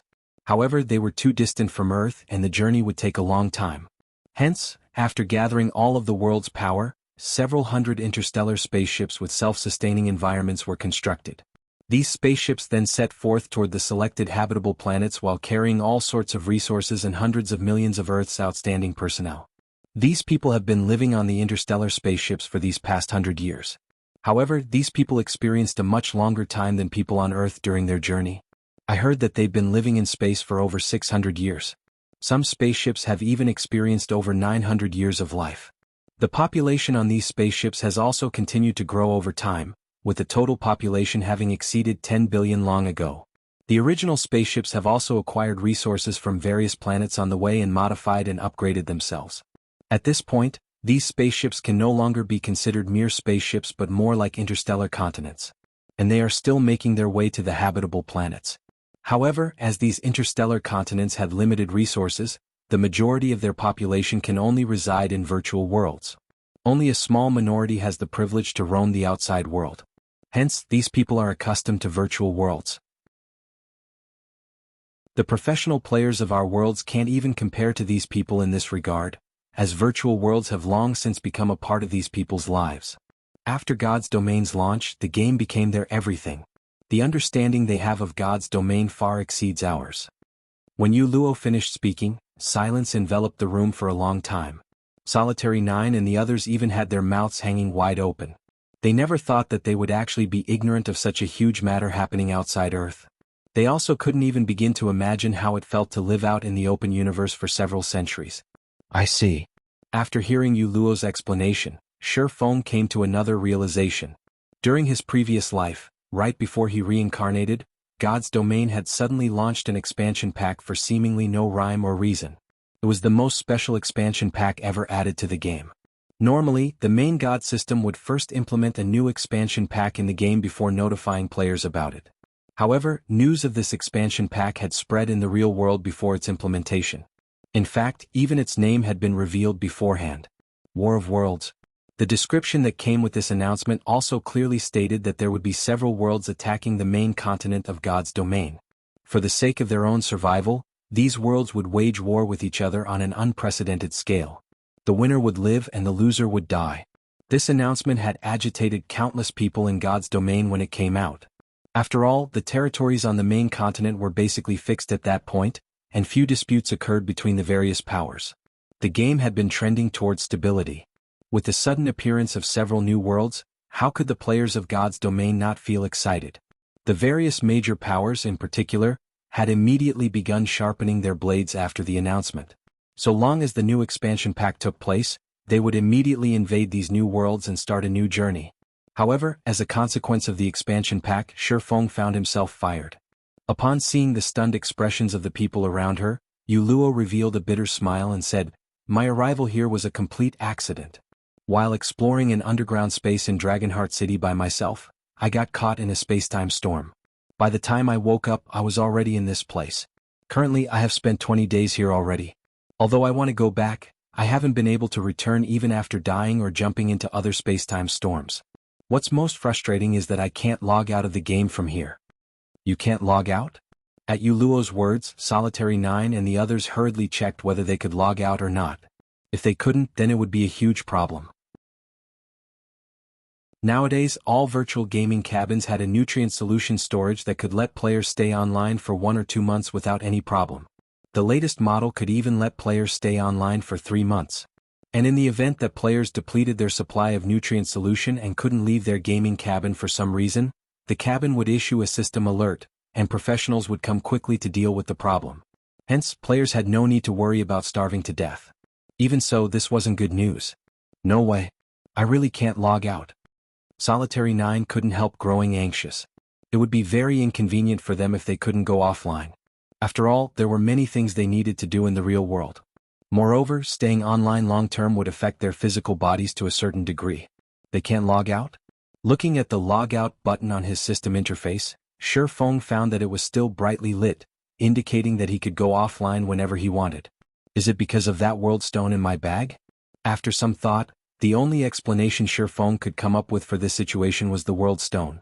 After all, this item could stabilize the principle of all things, which meant that he should be able to bypass the rules of this world. With this, it seems I don't need to be too anxious. While the ancient god's domain was indeed excellent, he also had many things he needed to do in the real world. He couldn't stay online long-term. With the world stone, he could now feel relieved. Shifeng then conversed with Yu Luo about the basic information of this world, particularly about information relating to legacies. After the conversation, Lifeless Thorn and the others sighed ruefully. The ancient god's domain was indeed different. Compared to the modern god's domain, the players living in the ancient god's domain had a much easier time getting promoted. With a reliable team, players had no problem at all securing a complete Tier 3 legacy. In fact, with enough rare materials, one could even seek out a Tier 3 instructor to exchange for a complete legacy. The only limitation of this method was that players could only exchange up to 3 legacies. As for the promotion to Tier 4, while it was significantly more difficult than that to Tier 3, it was still much easier compared to the process in the modern god's domain. At the very least, players didn't have to seek out a legacy land in the middle of nowhere. They could simply head to a Tier 4 instructor and choose to challenge their Tier 4 promotion quest. They would then be teleported to a Tier 4 legacy space. However, the cost of this method was high. Each challenge required the payment of 15,000 magic crystals. The difficulty of the promotion quest was the same as in modern times. Players still had to learn a Tier 4 legacy skill or spell during the allotted time. Failure meant having to wait 20 natural days before they could re-challenge it. At this time, only 3 players in Meteorite City had successfully reached Tier 4. At this point, Shifeng wished he could bring all of Zero Wing's Tier 4 Flowing Water Realm experts and above to this place. Even if it meant spending a lot of magic crystals, it would still be much better than searching for a legacy land. After all, searching for a legacy land was not only time-consuming, but success was also highly dependent on luck. If word of this matter got out in the modern god's domain, every power across the continent would most likely do everything they could to secure this opportunity. Commander, can I borrow 10,000 magic crystals from you? Lifeless Thorn asked as he looked at Shifeng. I'll pay you back double as soon as we return. Commander, you can't play favorites. Solitary 9 objected hurriedly, knowing that Shifeng did not bring a lot of magic crystals with him to the ancient god's domain. Every bit given away counted. Meanwhile, Yenya and Cleansing Whistle also stared at Shifeng with eloquent eyes. Relax. Shifeng smiled spontaneously when he saw everyone's reactions. Although I didn't bring a lot of magic crystals with me, I still have a way to let each of you challenge your promotion quests once. You can challenge yours as well, Yu Luo. Me? Yu Luo was stunned by Shifeng's words. But I don't have that many magic crystals. She too yearned to challenge her Tier 4 promotion quest. However, it wasn't easy to save up magic crystals while living in Meteorite City, as everything cost magic crystals here. Even until now, she had only around 4,000 magic crystals, still far off from the 15,000 required. So long as you help me with a matter, I'll pay you 15,000 magic crystals as remuneration. How about it? Shifeng asked as he looked at Yu Luo. The ancient god's domain was a massive treasure trove, its value easily billions of times greater than a grade 1 or vein. It was no wonder 3 of the 5 great super guilds had deemed it worthwhile to work together to seal off the Earthfall secret land. If such a secret became public, the consequences would be unimaginable. Of course, acquiring the various resources of the ancient god's domain wouldn't be an easy task either, since the base currency used here was the magic crystal, something relatively rare in the modern god's domain. And while the ancient god's domain had an abundance of magic crystals, it would be nigh impossible for modern players to earn a large amount of magic crystals here. After all, the modern god's domain was inferior to the ancient god's domain in almost every aspect. For players living in the modern god's domain, visiting the ancient god's domain would be equivalent to Stone Age people visiting the modern era. Modern players would need to work hard to earn magic crystals here. Fortunately, it wasn't completely impossible for modern players to earn money in the ancient era. One way to do so would be to take advantage of the unskillful handling of problems relating to the mind and soul in the ancient gods' domain, particularly when it came to healing one's mental state. The ancient gods' domain was actually far weaker than the modern gods' domain in this aspect. This point was obvious from the gap between the concentration recovery potions sold on the market and those made by Cooling Cloud, an advanced master alchemist. In short, there were very few methods available for players to recover their concentration. Moreover, the death penalty here even placed players in a mentally weakened state for long periods, which prevented them from exhibiting their full strength. This meant that methods that could help heal the soul and mind were incredibly valuable. Okay. Yu Luo agreed immediately, understanding that Shi Feng was trying to help her. What do you need me to do? Taking out a crystal of souls from his bag, Shi Feng said, take this crystal of souls and consign it to the auction house for now. You're a member of the local Night Legion, so you should be able to spread information about it quickly. Just say that this is the crystal of souls that healed Angelica Teresa and that it has a minor soul-strengthening effect, which can increase one's chances of passing the Tier 4 promotion quest. Can you do that? No problem. If it is only publicizing the crystal, I can probably inform the whole city in just a few hours, Yu Luo said, nodding as she accepted the crystal of souls. Read latest chapters at Wuxia World. She had personally witnessed the crystal of souls' effects, so she knew that Shi Feng was indeed telling the truth. As for the aid the crystal could provide in the Tier 4 promotion quest, it was partly true. After all, if one's soul got strengthened, one's learning ability would improve as well. Hence, it couldn't be considered an outright lie. Meanwhile, spreading this news throughout the city was a piece of cake for her as a member of the local Night Legion. Yu Luo left the hotel room to get the word out, while Lifeless Thorn and the others went to their respective rooms to sort out their thoughts and prepare themselves to challenge their Tier 4 promotion quests. Once Shi Feng was alone in his room, he took out a memory crystal from his bag.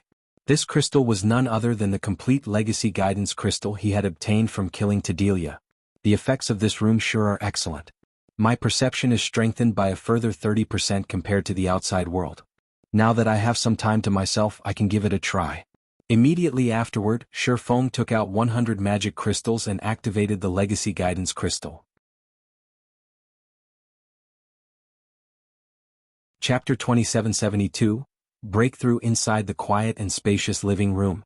As Shi Feng continuously poured mana into the legacy guidance crystal in his hand, divine runes and magic arrays began appearing all over the crystal one after another. A short moment later, the mana inside the room started surging toward the memory crystal. Afterward, the crystal radiated a dark blue glow that enveloped Shi Feng. What a powerful legacy! Shi Feng was astonished when the blue light engulfed him. This was because the owner of this legacy wasn't an ordinary person but someone known as the Saint of the Ice World. The quality of this legacy was far superior to that of ordinary legacies. In addition, the Ice World Saint's legacy explained a lot about the ice element's operating principles and described some basic methods to construct one's mana body using the ice element as the basis. This sort of legacy guidance was incredibly rare in God's domain. In most cases, legacy guidances only provided a demonstration of the manipulation of magic elements and some explanations of their operating principles. The chances of a legacy guidance containing a demonstration of how to construct a mana body from scratch were less than 0.1%, let alone a saint's guidance and demonstration. Existences holding the title of saint were either gods or existences approaching gods. Some saints were even existences that gods feared greatly because a saint represented the epitome of a certain aspect in God's domain. Not even gods could match a saint in their specialty. In other words, while a saint could be a god wouldn't necessarily be a saint. The requirement to become a Tier 6 god wasn't to achieve the extreme of a certain aspect. Instead, one only needed to reach a certain threshold. As to what that threshold was, only those who had actually reached Tier 6 would know. Meanwhile, the Ice World Saint had undoubtedly attained the ultimate in the manipulation of the ice element. Hence, the Ice World Saint's control over the ice element was undoubtedly superior to everyone else's. Even gods wouldn't be a match for the Ice World Saint. Following this, time passed by second after second. As Shi Feng injected more mana into the memory crystal, the Ice World Saint's demonstration sped up. The information the saint conveyed also became increasingly complicated. Half an hour later, the saint's demonstration ended. Shi Feng, who had been focused on the demonstration the entire time, felt mesmerized by the information he learned. What a pity. The guidance barely talked about elements other than the ice element. If the guidance for the other elements were as detailed as the one for the ice element, my control over the magic elements would definitely reach the Grandmaster standard. At that time, I might even stand a chance against superior mythic monsters. Shi Feng sighed ruefully when the demonstration video disappeared. He had to admit that the existences granted the title of saint were indeed powerful. Saints who had reached the ultimate in control of a specific magic element were especially amazing. Their understanding and explanation of magic elements were incredibly enlightening. However, the Ice World Saint's explanation became increasingly complicated as it progressed, and Shi Feng found himself struggling to understand the lecture. It felt as if the saint's explanation had gone from talking about one dimension to 2 dimensions to 3 dimensions to 4 dimensions. He could still understand up to the 3rd dimension, but when the explanation progressed to the 4th dimension, his mind failed to comprehend the saint's thinking. Despite understanding the surface meaning of the saint's words, he couldn't understand how to apply them in practice. Hence, Shi Feng could only treat the magic element usage methods explained at the end as gibberish. Nevertheless, he had still made massive gains. At the very least, he had made qualitative improvements in manipulating and understanding the ice element. Now all he needed to do was experiment with his newfound knowledge. This Ice World Saint's legacy is truly extraordinary. I will have to get Violet Cloud and the others to study it earnestly. It would simply go to waste if given to someone without an affinity with the ice element. Shi Feng now placed even greater importance on the legacy guidance crystal in his hand. He wouldn't have if it were any other legacy guidance, but this was a saint's guidance they were talking about. The Ice World Saint's guidance even provided such detailed information about the magic elements. Giving this legacy guidance to someone without an affinity with the magic elements would be a complete and utter waste. In fact, had he used this legacy guidance crystal in the modern god's domain instead of the ancient god's domain, he would have wasted a precious opportunity. If the information he absorbed from watching the legacy guidance here consisted of only 20% of the total information, then he probably would have failed to comprehend even 5% of the information had he watched it in the modern god's domain. After all, he didn't possess much affinity with the ice element. He was much more attuned to the fire element. Fortunately, the environment in the ancient god's domain was excellent, and it drastically improved his affinity with and perception of the ice element. Now, he could perceive the ice element much more clearly than he could the fire element when he was in the modern god's domain. After absorbing the Ice World Saint's legacy guidance, Shi Feng took out a drop of soul water and drank it, boosting his concentration recovery and energizing his brain. Immediately afterward, he began attempting to break through his mana body's 100% threshold by constructing a new and simpler control array to link and control the various magic arrays all over his mana body.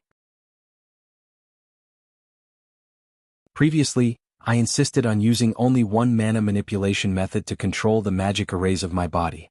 On the other hand, the Ice World Saint constructed his mana body with the ice element and used several mana manipulation methods to gather and manipulate the ice element. For now, I should follow his example and try using 2 manipulation methods to control my mana body's magic arrays. After thinking up to this point, Shi Feng began experimenting previously. He had been controlling the magic arrays on his mana body according to the mana body's construction because he believed this was the only way to manipulate the mana in his mana body. However, his thoughts changed after seeing the Ice World Saint using multiple mana manipulation methods to control the magic elements in his mana body. Master magicians like Shi Feng excelled in attacking from multiple fronts. Since he couldn't break through the 100% threshold by attacking from only a single front, he would try attacking from multiple fronts simultaneously, which would allow him to maximize the effects of every magic array. Subsequently, the intensity of the mana Shi Feng's body radiated fluctuated repeatedly. Sometimes his mana didn't even reach the standard of ordinary Tier 3 players. Sometimes, it would far surpass the times he had fully exerted himself. He experimented for 3 consecutive hours and tested several dozen mana manipulation methods. From his experimentation, he concluded that using multiple methods simultaneously to manipulate his mana body was incredibly difficult. Even with his current concentration standard, he could just barely implement 3 at a time. However, the benefits of a 3-fold manipulation method were also evident. He had directly broken through the 100% threshold and reached the legendary 112% mark. Unfortunately, when implementing a 3-fold manipulation method, his mind would be so occupied that he couldn't execute a bronze combat technique, much less a mana technique. Hence, to maintain his combat power, Shi Feng had no choice but to abandon a 3-fold manipulation method for a 2-fold manipulation method. 87%. 102%, 99%. The completion rate of Shifeng's mana body changed constantly. At the same time, the rate at which he expended his concentration also increased. This is the last option that suits me. I'll be satisfied so long as it goes beyond 103%. Of the various twofold manipulation methods Shifeng had tried, the best one produced a result of 103%. However, he wasn't particularly satisfied with it. After all, he had already experienced what having a mana body with 112% of its potential unlocked felt like, and it was a truly amazing experience. Meanwhile, after combining the manipulation method of light shadow, the mana technique he frequently used, with his original mana manipulation method and continuously refining the combination, he had produced what he deemed to be the best combination currently possible. If this one still didn't work, he would have no choice but to settle for the 103% manipulation method. Taking a deep breath, Shifeng opened his eyes abruptly and began manipulating the magic arrays inside his mana body. Immediately, the magic arrays began operating one after another, drawing upon the ambient mana in the room. The mana density around him increased steadily. 120%, 134%, 157%. As the density of the mana surrounding Shifeng increased, the sensitivity of his five senses also improved slightly. Although the improvement was minor, there was no doubt that they had improved. The next moment, the numerous magic arrays all over Shifeng's mana body began combining into a super-large magic array. Read latest chapters at Wuxia World. Boom. Suddenly, a ripple of mana spread from Shifeng's body and surged toward the surrounding walls. The mana inside the living room then stilled. However, a moment later, every bit of mana inside the room converged around Shifeng, a faint layer of mist forming around him. If one did not possess an acute sensitivity to mana, they would most likely have difficulty noticing this layer of condensed mana flowing over Shifeng's body. System, congratulations. You have successfully surpassed the mana body's 100% threshold and achieved a 110% completion rate.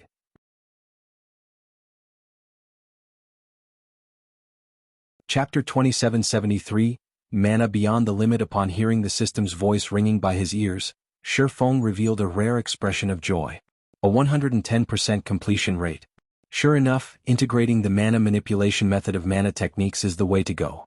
The mana manipulation method of light shadow was much more refined than the methods he had thought up by himself, especially in the aspect of manipulating magic elements.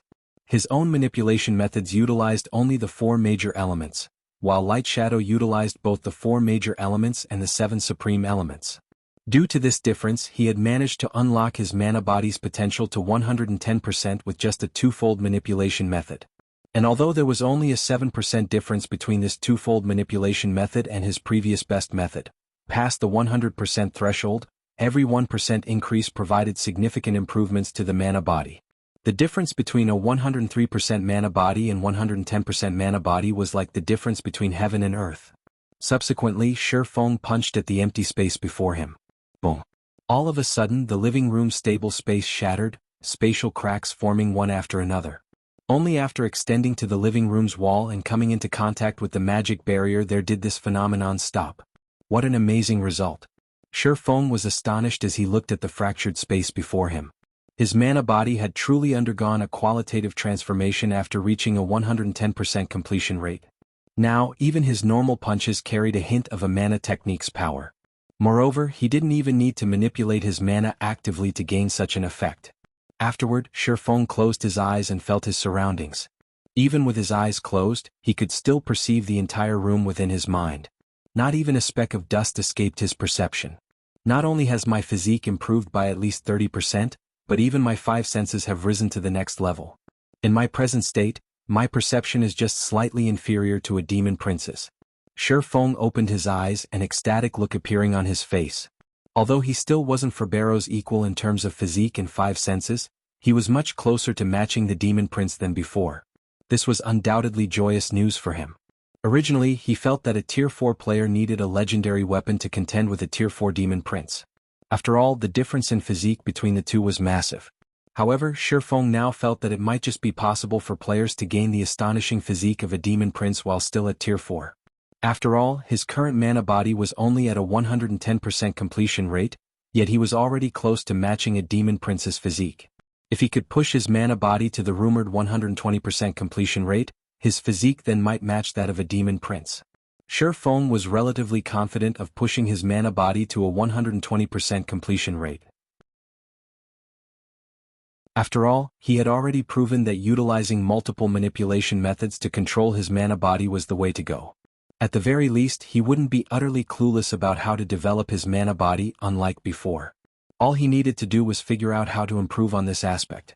Now that I've reached the limits of twofold manipulation, I'll need to raise my concentration standard so that I can execute threefold manipulation fluidly. This way, I'll have a high chance of achieving a 120% completion rate. At that time, whether it is that divine dragon's trial or that mysterious NPC, I won't be utterly helpless. At this point, confidence welled up within Sure Feng. However, for safety's sake, I should first gather the Solomon's Sword fragments. If I have the complete Solomon's Sword, I won't have to fear going up against even true Tier 5 existences. After thinking up to this point, Sure Feng felt that he needed to resolve his matters in the ancient era quickly and return to the modern era to secure the remaining 2 fragments of Solomon's Sword. Previously, he still hadn't been particularly confident of securing the 2 remaining fragments. However, now that his epic mana body had reached a 110% completion rate, he could probably solo even superior mythic monsters of the same level. The reason for his confidence was the qualitative transformation his mana had undergone. Originally, the mana flowing inside his mana body was merely gaseous, albeit of incredibly high density. However, after his epic mana body had reached a 110% completion rate, the mana flowing within it had thoroughly condensed into a mist. Moreover, it had achieved this state without him needing to manipulate external mana. Since God's Domain's foundation was mana, the strength of a player's mana had a huge impact on their combat power, especially when using skills and spells. A skill powered with mist-like mana wouldn't just be 30% or 50% stronger than a skill powered with gaseous mana. Instead, the two would be on completely different levels. Why were superior mythic monsters so much more powerful than mythic monsters of the same level? It was because their physique and the quality of the mana inside their bodies were superior to ordinary mythic monsters. Currently, although Sure Feng's physique still wasn't a match for superior mythic monsters, the quality of his mana was already on par with theirs.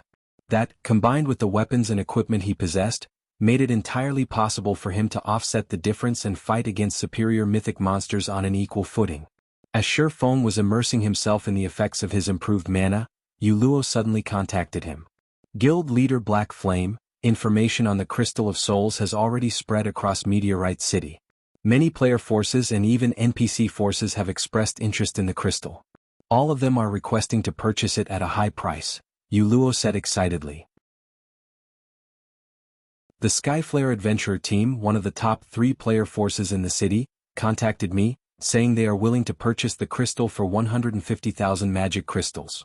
If it were in the modern God's domain, 150,000 magic crystals would be equivalent to 60,000 gold.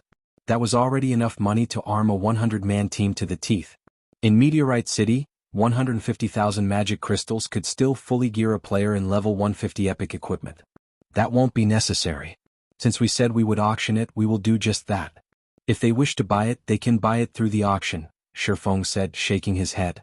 The offer of 150,000 magic crystals was indeed incredibly high. If the Crystal of Souls were to be auctioned in the modern God's domain, it definitely wouldn't sell for such a high price. In fact, it would be a miracle if he could sell it for 50,000 magic crystals. However, it was a different story in the ancient God's domain, where methods to recover from a mentally weakened state were incomparably rare.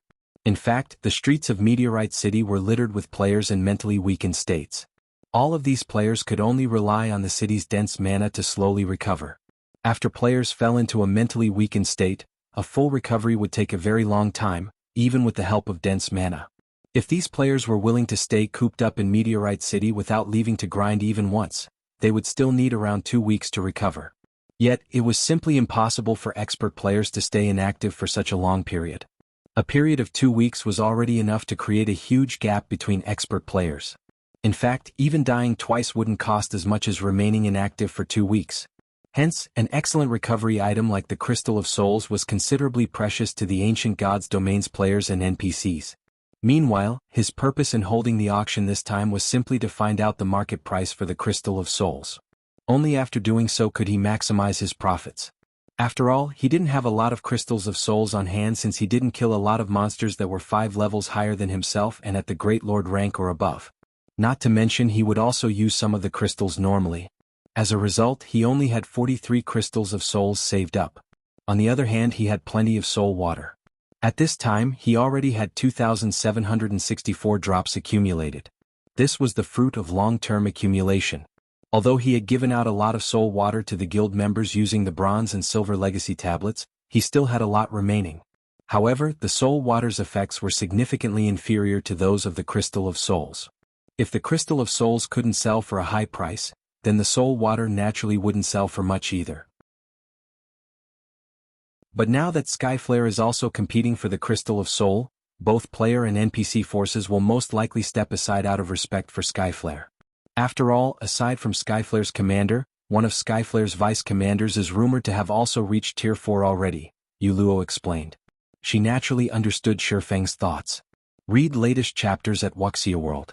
The various powers won't pick a fight with Skyflare just for one crystal of souls. If you go through with the auction, I'm afraid it won't go for a high price. This world was different from the world they came from. The NPC cities here were separated by great distances. Only after reaching Tier 4 would players be able to travel between NPC cities without worry. Tier 3 players could only roam the vicinity of the main city they belonged to. This meant that players residing in the same city would often come across each other. Meanwhile, Tier 4 combatants were considered true powerhouses in God's domain. Even NPCs feared them greatly, all the more the player forces. If one angered the Skyflare adventurer team, one shouldn't even think about leaving the city to grind for levels anymore. A player force is suspected to have 2 Tier 4 players? Shifeng was surprised by this revelation. He never thought that the player forces in the ancient God's domain would be so powerful to actually have 2 Tier 4 players, one more than what Zero Wing had. Although the search for legacy lands played a huge factor in this disparity, it wasn't so easy for players to complete their Tier 4 promotion quest either. Immediately he said, "How about this? I'll rent a hall at the auction house and we'll organize a small auction of our own. Announce that we will be selling a total of 5 crystals of souls, in addition to 50 drops of soul water, which is a slightly inferior version of the crystals. If we do that, that Skyflare adventurer team will have difficulty monopolizing everything." Shifeng's words surprised Yuluo. She never thought he would actually have other concentration recovery treasures besides the crystal of souls. He was practically a walking treasure trove. Moreover, if Shifeng were to sell so many crystals of souls and soul water, Skyflare would indeed have difficulty monopolizing everything.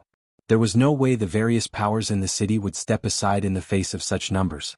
After all, aside from being useful for healing the mind, these treasures could also increase by a small margin one's odds of completing the Tier 4 promotion quest. Not to mention, Skyflare wasn't the only power in the city with Tier 4 combatants. "Okay. I'll spread this information right away." Yuluo nodded, then promptly disconnected the call. Shifeng notified Lifeless Thorn and the others of his plans before making his way toward Meteorite City's auction hall by himself. In the meantime, Yuluo also spread the news regarding the crystals of souls and soul water, instantly causing a sensation throughout the city.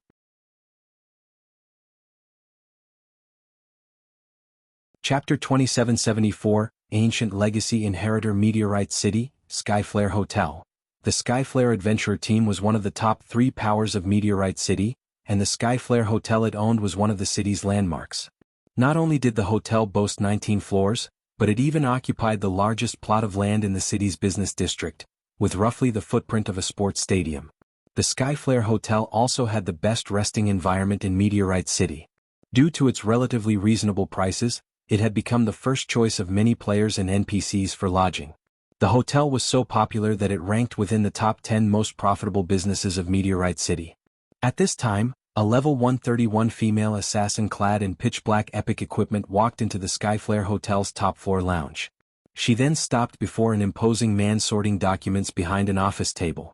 This imposing, middle-aged man was none other than the Skyflare adventurer team's commander, Lionheart, nicknamed Raging Lion. "Commander, I've already looked into the person you mentioned. She's Yuluo, a cleric from the Night Legion. She's the one responsible for spreading the information across the city. Not long ago, she made another announcement stating that her side will be hosting a small auction at the auction house. They will be selling 5 crystals of souls and 50 drops of soul water, which is an inferior version of the Crystal of Souls, the black-clad assassin reported. She then passed a memory crystal to Lionheart and continued, "There is a record of her image in there. From what I found out, she seems to be a proxy. The real seller should be the party of 5 people that entered Meteorite City with the Night Legion. I included a record of their appearances in the crystal. Of the 5, the cloaked man walking in the lead is verified to be a Tier 4 Sword Emperor. However, I did not find any records of him appearing within Meteorite City's vicinity." "Good job," said the Crimson Light armor-clad Lionheart, who had reached level 133. After glancing at the images recorded in the memory crystal, he nodded and looked toward the several vice commanders inside the lounge. He then asked calmly, "What do you guys think of this matter? They're simply picking a fight with Skyflare. We've already shown a lot of respect to that Sword Emperor by offering such a high price, yet they still refuse to reciprocate," sneered a gloomy man standing beside the French window. "I think we need to teach these outsiders a lesson. If they wish to mingle in Meteorite City, they need to know their limits. The treasure in question can increase the success rate of completing the Tier 4 promotion quest. We absolutely cannot let the other powers in the city get their hands on it." The 3 other vice commanders present nodded in agreement with the gloomy man, Wind Chaser. Although Wind Chaser was a cold and ruthless person, he was incredibly loyal to the Skyflare adventurer team. Most importantly, Wind Chaser was a Tier 4 Nightwalker. When it came to assassination, he was undoubtedly the best player in Meteorite City. In terms of top combatants, the Skyflare adventurer team was already the strongest player force in Meteorite City. Simply put, this was the best opportunity for the Skyflare adventurer team to consolidate its grip on Meteorite City. Hence, how could they let other player forces gain an opportunity to rise up? Now that the several outsiders were showing no respect to their adventurer team, they definitely needed to teach these outsiders a lesson. It didn't matter even if the other party had a Tier 4 Sword Emperor on its side. After all, not only did Wind Chaser hold a peak hidden class, but he had even inherited a special mana technique. So long as he was hidden in the darkness, he could potentially one-shot even Tier 4 MTs, let alone a Tier 4 Sword Emperor. Well, let's go over and talk to him first. If we can agree on a good price, everybody can be happy. If not, it won't be too late to take action, Lionheart said after giving the matter some thought. Lionheart too agreed with Wind Chaser's opinion, especially about the Crystal of Souls, which could strengthen a player's soul by a small margin. After all, the strength of a player's soul would greatly affect their learning ability. Even a small boost to the soul would be a great help to players learning a Tier 4 skill or spell during their promotion quest. Hence, Skyflare had to obtain the Crystal of Souls. The 4 vice commanders present all nodded in agreement with Lionheart's decision. "Billow, find out that Sword Emperor's current location. I need to know right away," Lionheart ordered the black-clad assassin. "Commander, don't you know how I operate?" Smiling, the petite assassin named Crimson Billow added, "As soon as you told me to look into this matter, I set my sights on that Sword Emperor. Hence, I had people keep track of his every move. Currently, that Sword Emperor is at the auction house. By the looks of it, he plans to rent an auction hall to host a small auction." "Good." Lionheart nodded in satisfaction as he looked at Crimson Billow. "Billow, you and Chaser will follow me in secret. I'll meet with that Sword Emperor in person and find out his origins and purpose." Truthfully, he felt very curious about the Sword Emperor mentioned. Tier 4 players were still incredibly rare in the current God's domain. According to Skyflare's information network, most main cities had only 1 Tier 4 player. The main cities with 2 or 3 Tier 4 players were all cities with massive populations. Logically, after a player reached Tier 4, the first thing they should do was expand their influence in their city as much as possible, capitalizing on their advantage. However, this foreign Sword Emperor had actually chosen to visit another city. It was simply inconceivable. Understood. Crimson Billow and Wind Chaser responded respectfully. Meteorite City Auction House. Meteorite City was a large trade city, and the auction house could be said to be the most prosperous place here. Not only was the local auction house much larger than the ones found in the modern God's domain's royal capitals, but its visitor traffic was also massive. A huge variety of products was on sale, including mana ore, which was quite rare in the modern God's domain, sold by the stack at dastardly cheap prices. One stack of 200 mana ores cost only 49 magic crystals. If sold in the modern God's domain, it would be bought out instantly. After all, mana ore was a byproduct of certain ores, and the chances of acquiring it were low. Hence, the price of mana ore in the modern world was already close to 30 silver coins per piece. Even then, supply was still tight. It's a pity I can't travel freely between the two worlds. Otherwise, I could definitely make a killing, and Zero Wing wouldn't have to worry about lacking funds and resources anymore. Shifeng sighed ruefully as he looked at the available items in the auction house. According to the old man's words, only 10 people could visit the ancient god's domain at a time. Moreover, while first-time visitors could get in for free, the second visit onward had a price. It might be fine if the price was reasonable, but if it was exorbitant, his visits to the ancient era would be limited. Although he could leave the visits to other people, the importance of the ancient god's domain was too significant. If the Earthfall secret land's secret got out, every superpower on the continent would either try to annihilate Zero Wing or compete for the secret land. Shifeng spent 500 magic crystals to rent a small auction hall that could fit 200 people at most. 4 meteorite cities' various powers, this number was already more than enough. After Shifeng finished making the necessary arrangements, an imposing and mighty man suddenly approached him. The man was clad in crimson light armor and carried a knight's shield with crimson runes. At the appearance of this imposing man, silence descended momentarily on the entire auction house. Everyone looked at this man in surprise, a hint of awe and admiration gleaming in the eyes of both players and NPCs. Crap! It's Lionheart. He looks so handsome. He looks much better than the photo on Skyflare's promotional posters. But why is a big shot like him here? Could it be because of the news of that small auction? A discussion over Lionheart promptly broke out in the auction hall.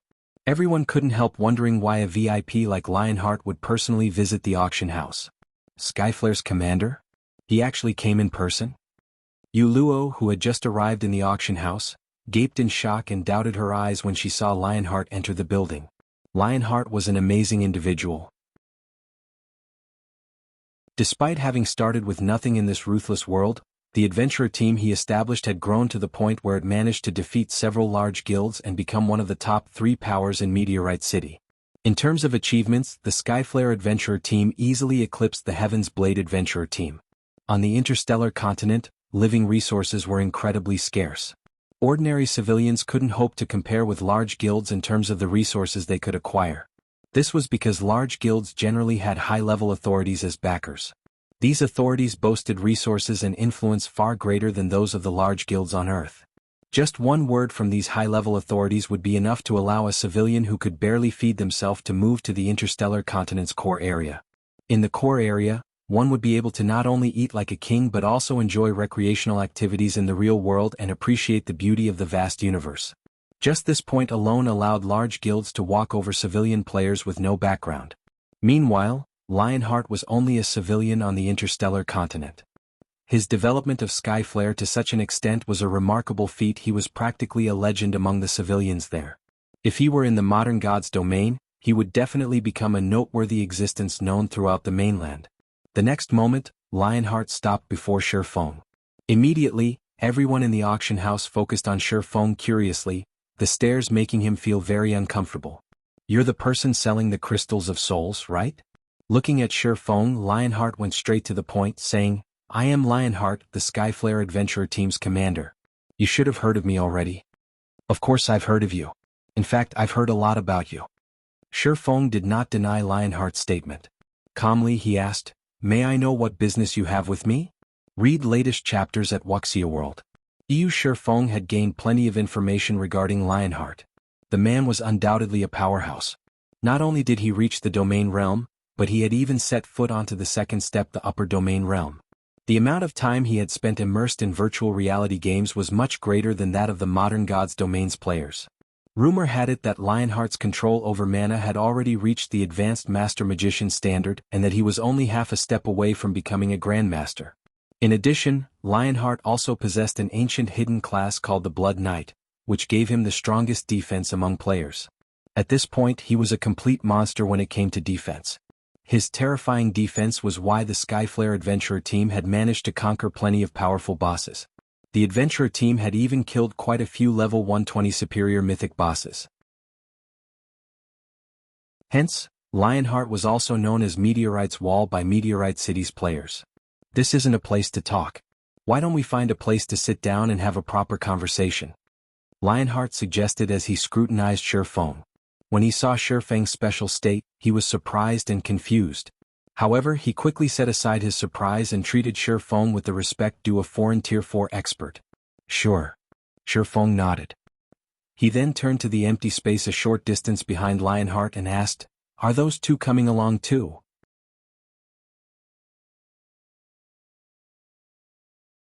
Chapter 2775, Astronomical Transaction. Those two? Yuluo was confused when she followed Shi Feng's gaze. After all, there was nobody there. Even when she pushed her perception as a Void Realm expert to the limit, she still couldn't sense any aura or presence of a living being. She didn't notice any unusual fluctuations in space either. Experts at the Void Realm would be aware of even the slightest disturbances around them. At the end of the day, an assassin's stealth only turned them invisible to the naked eye. They remained physically present in the world. So long as they moved, no matter how slow, they would cause some air turbulence. Such unnatural changes wouldn't escape the perception of a Void Realm expert. Hence, even a Void Realm assassin generally couldn't get within 30 yards of other Void Realm experts undetected. Normally they could operate only outside the 30-yard radius. As for assassins at the Domain Realm, while they could perform better, they still wouldn't be able to get within 20 yards of Void Realm experts undetected. And even if they did manage this feat, they would be able to maintain it for only a matter of seconds. However, the spot Shi Feng was currently looking at was within 20 yards of himself. Moreover, the conversation between Shi Feng and Lionheart had lasted more than a few seconds already. Even a Domain Realm expert wouldn't be able to stay hidden for so long.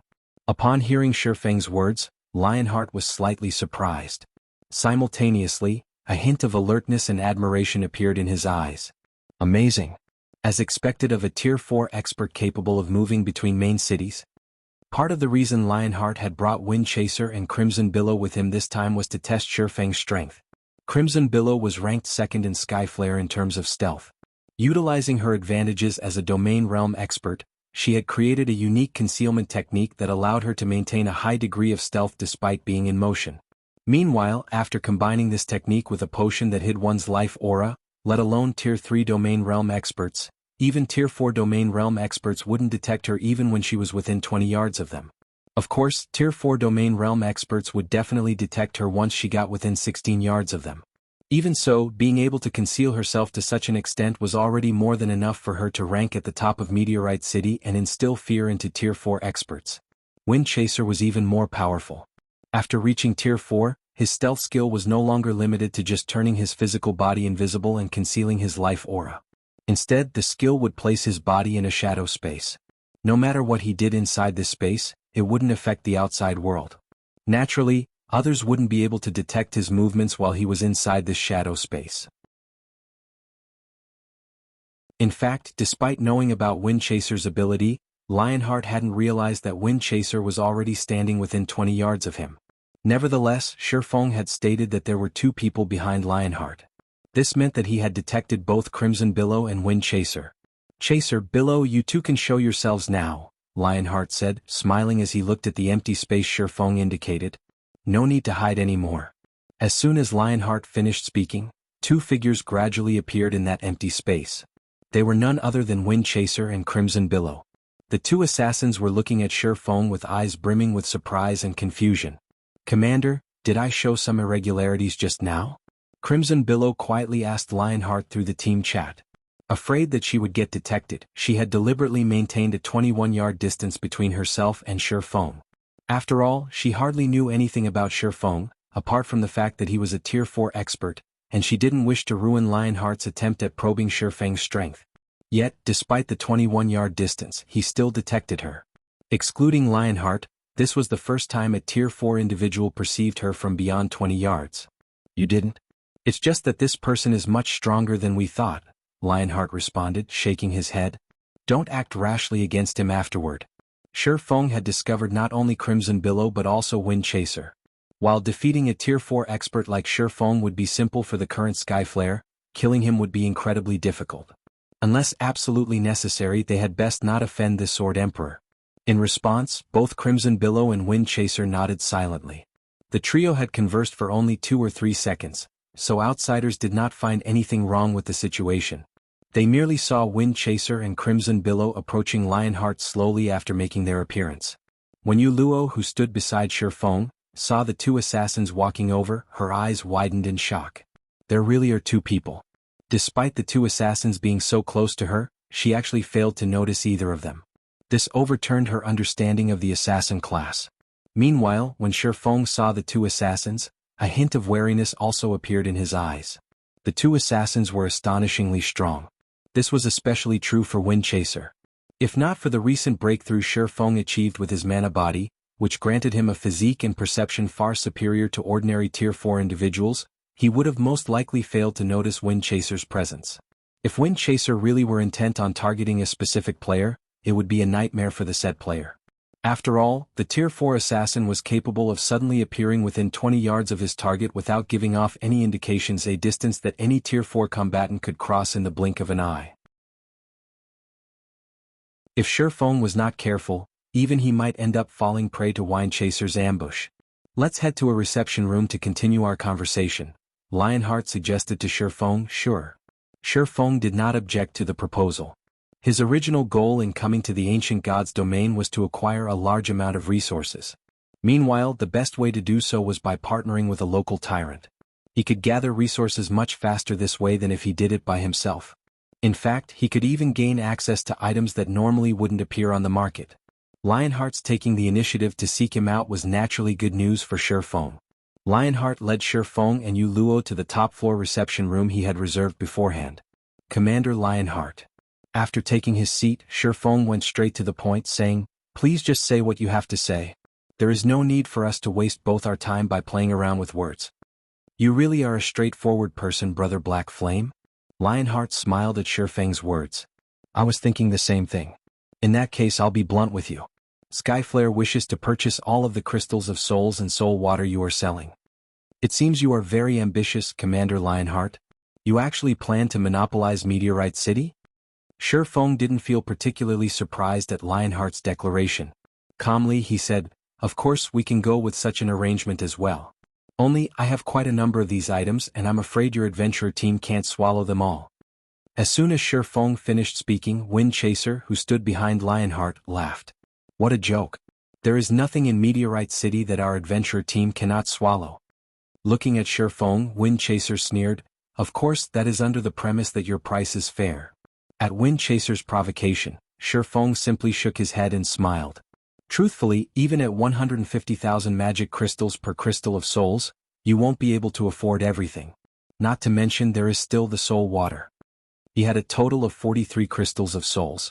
If he sold each for 150,000 magic crystals, that would equate to 6.45 million magic crystals. Even though the ancient god's domain was rich in resources, a player force with a sphere of activity limited to just one city couldn't take out such an amount. At Shifeng's words, Wind Chaser, who initially planned to probe Shifeng further, fell silent. There was no way a Tier 4 expert like Shifeng wouldn't know about the Skyflare adventurer team's status and general wealth in Meteorite City. For Shifeng to say such words meant he had absolute confidence backing him. Meanwhile, after hearing Shifeng's response, both Yu Luo and Crimson Billow couldn't help gasping. They never thought that Shifeng would actually be so wealthy. They had already investigated the Crystal of Souls, so they knew it was a precious treasure that wasn't obtained easily. Yet, Shifeng had just declared that Skyflare couldn't afford to purchase all his stock. This proved that Shifeng had a lot of crystals of souls on hand. Who knew how many Tier 4 experts one could create with so many crystals of souls? "You truly are extraordinary, Brother Black Flame." Lionheart immediately broke into a smile. Moreover, this was a very sincere smile. "I apologize to you on behalf of my brother. At the same time, I also hope that the Skyflare adventurer team can form a long-term partnership with you. What do you think? I admit that Skyflare cannot take out the necessary magic crystals to purchase all your crystals of souls. However, our adventurer team still ranks within the top 3 of Meteorite City's player forces in daily income. We might not be able to swallow everything in one bite, but I'm sure we can do so after several or a dozen bites.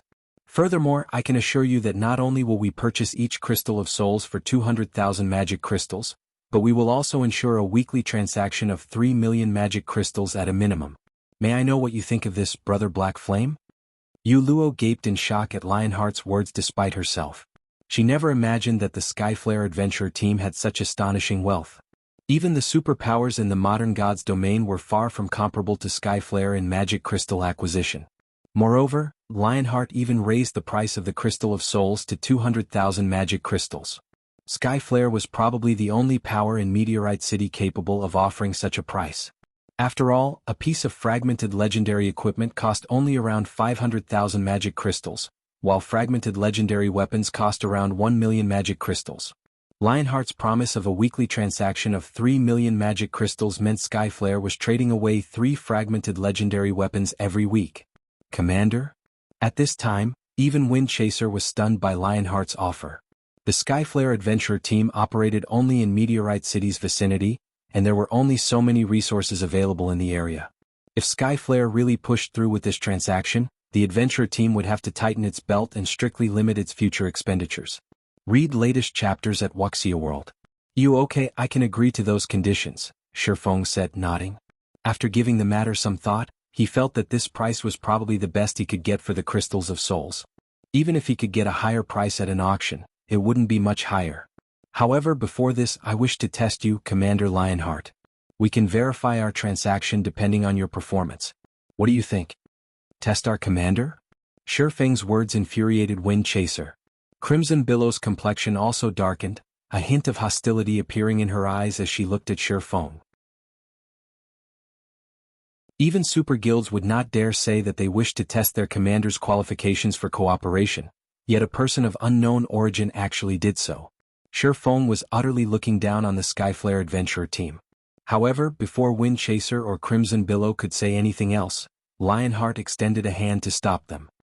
He then looked at Shifeng with a glint of determination in his eyes as he asked, "May I know how you wish to conduct your test, Brother Black Flame?"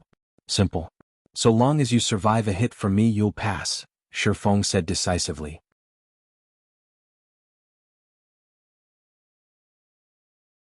Chapter 2776, Duel Between Sword and Shield, Survive a Hit from You? Lionheart was momentarily stunned by Shifeng's words. Even Windchaser and Crimson Billow fell into a daze for a long time. They felt that Shifeng was simply toying with the Skyflare adventurer team. Looking at Shifeng, Windchaser asked to verify, "Are you sure this is your condition? Do you know what title our commander holds in Meteorite City?" Initially, Windchaser thought that Shifeng would make things difficult for them to invalidate this transaction. Yet, Shifeng's condition for partnership was simply for Lionheart to survive a hit from him. This test was beyond simple. Let alone Tier 4 players, even superior mythic monsters were incapable of one-shotting Lionheart. The Skyflare adventurer team had relied precisely on Lionheart's overwhelming defense to develop to its current extent. It would be a complete and utter joke to say that a Tier 4 player could one-shot Lionheart. For a moment, Windchaser even suspected that Shifeng had never bothered looking into Lionheart's information. Either that or the man thought that Lionheart's fame was exaggerated. "Of course. I'm very certain." Shifeng nodded earnestly. Yuluo also couldn't help looking at Shifeng strangely. She simply couldn't understand why Shifeng would set such a meaningless condition. She knew that Shifeng was indeed very strong. This was evident from how he repelled over a dozen Tier 3 demon leaders with one move. However, Lionheart wasn't a pushover either. The achievements he had today were piled up through innumerable battles. Windchaser and Crimson Billow turned to Lionheart. Although they didn't know what Lionheart thought of this matter, Shifeng's test presented no problem to them. It wouldn't even be an exaggeration to call it a free pass. Meanwhile, so long as their two sides entered into a partnership, the Skyflare adventurer team would be able to gain full control over Meteorite City easily. In fact, it wouldn't be long before they could start establishing branches in other NPC main cities.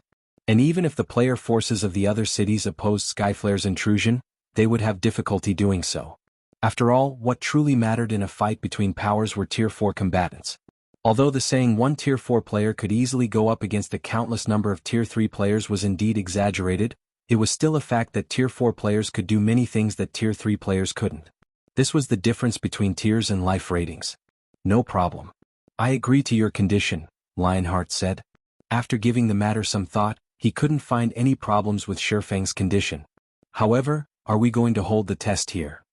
In Lionheart's opinion, Shifeng probably wasn't aware of the strength of his Blood Knight class. As one of the incredibly rare ancient legacies in God's domain, the skills it offered were far superior to ordinary peak legacies. Not to mention he currently had 3 fragmented legendary items on him. the Bulwark of Holy Blood, the Void Magic Armor, and the Windwall Ring. Even when he had only the fragmented legendary shield and armor, he could already fend off superior mythic monsters. In fact, if not for the high HP and defense of superior mythic monsters, he could even solo these monsters given enough time. Now that he had the Windwall Ring, his defensive capabilities had soared even further. I'm afraid this place isn't sufficient. We'll need to rent an advanced combat room, Shifeng said, shaking his head. In that case, let's go to our adventurer team's Skyflare hotel. There's a special combat room there. It should be enough for us to display our strengths, Lionheart suggested. A special combat room? Shifeng was surprised at Lionheart's words. He never thought that special combat rooms already existed in the ancient god's domain. Special combat rooms were far superior to advanced combat rooms. They were perfect for practicing skill and spell usage. However, special combat rooms simply weren't something that could be acquired at this stage of the game. Let's go to the Skyflare Hotel then? Shifeng and Yu Luo followed Lionheart's group to the Skyflare Hotel, which was only 1 block away from the auction house. The instant the group walked into the Skyflare Hotel, Yu Luo grew a little excited. The Skyflare Hotel wasn't a place just anyone could enter and rest at. Aside from Skyflare's members and the members of Partnered Powers, who received a 50% discount, visitors would be charged the full price when staying at the hotel. Meanwhile, even the most basic room here cost 400 magic crystals per day. Even a Tier 3 Void Realm expert like herself wouldn't dare stay here for no good reason. Only when she needed to verify some theories and techniques she thought of would she make an exception and stay here. As for Shifeng, he felt as if he had just walked into a sacred training ground. The density of the mana here was truly amazing, much more than even in Stone Forest City's Freedom Hotel. In fact, the boost he got for his perception of magic elements was roughly 20% higher than what he got from the hotel he was currently staying at. No wonder he's so confident of being able to take out 3 million magic crystals per week. At this time, Shifeng finally understood why Lionheart was so confident in the Skyflare adventurer team's abilities. Meanwhile, along with Shifeng and Yu Luo's arrival, an uproar occurred among Skyflare's executives. I heard that guy named Black Flame wants to test the commander.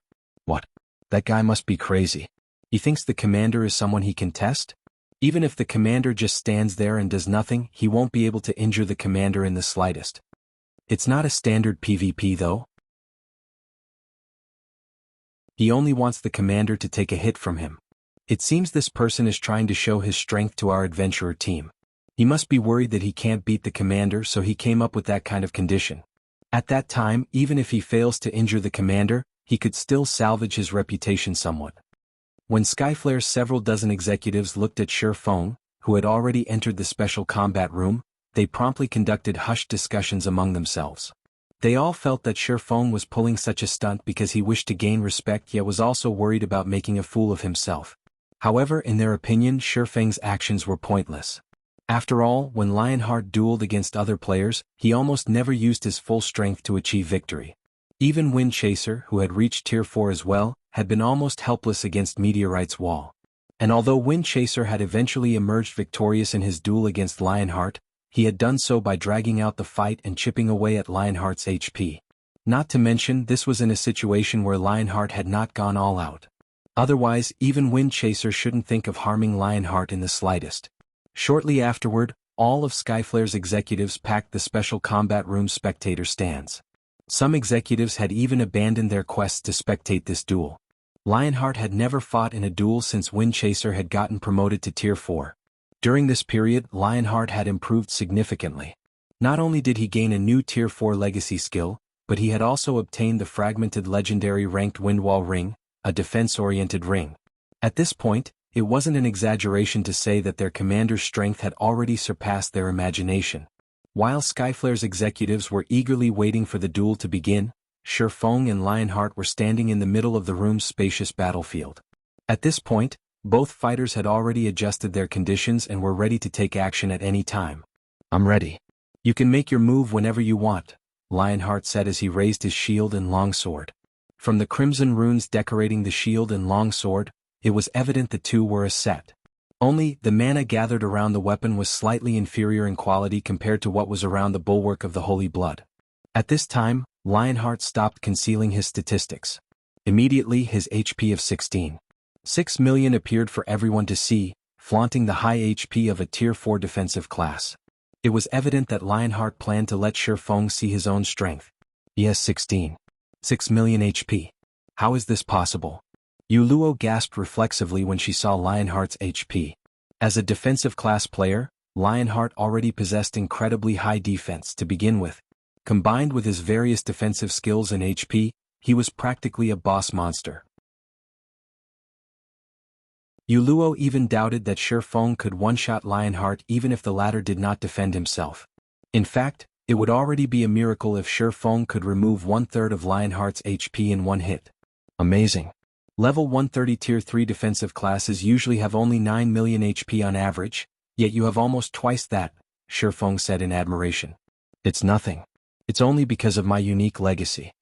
Lionheart didn't pay particular attention to Shifeng's words of appreciation. On the contrary, he wanted to use this opportunity to let Shifeng realize the Skyflare adventurer team's might.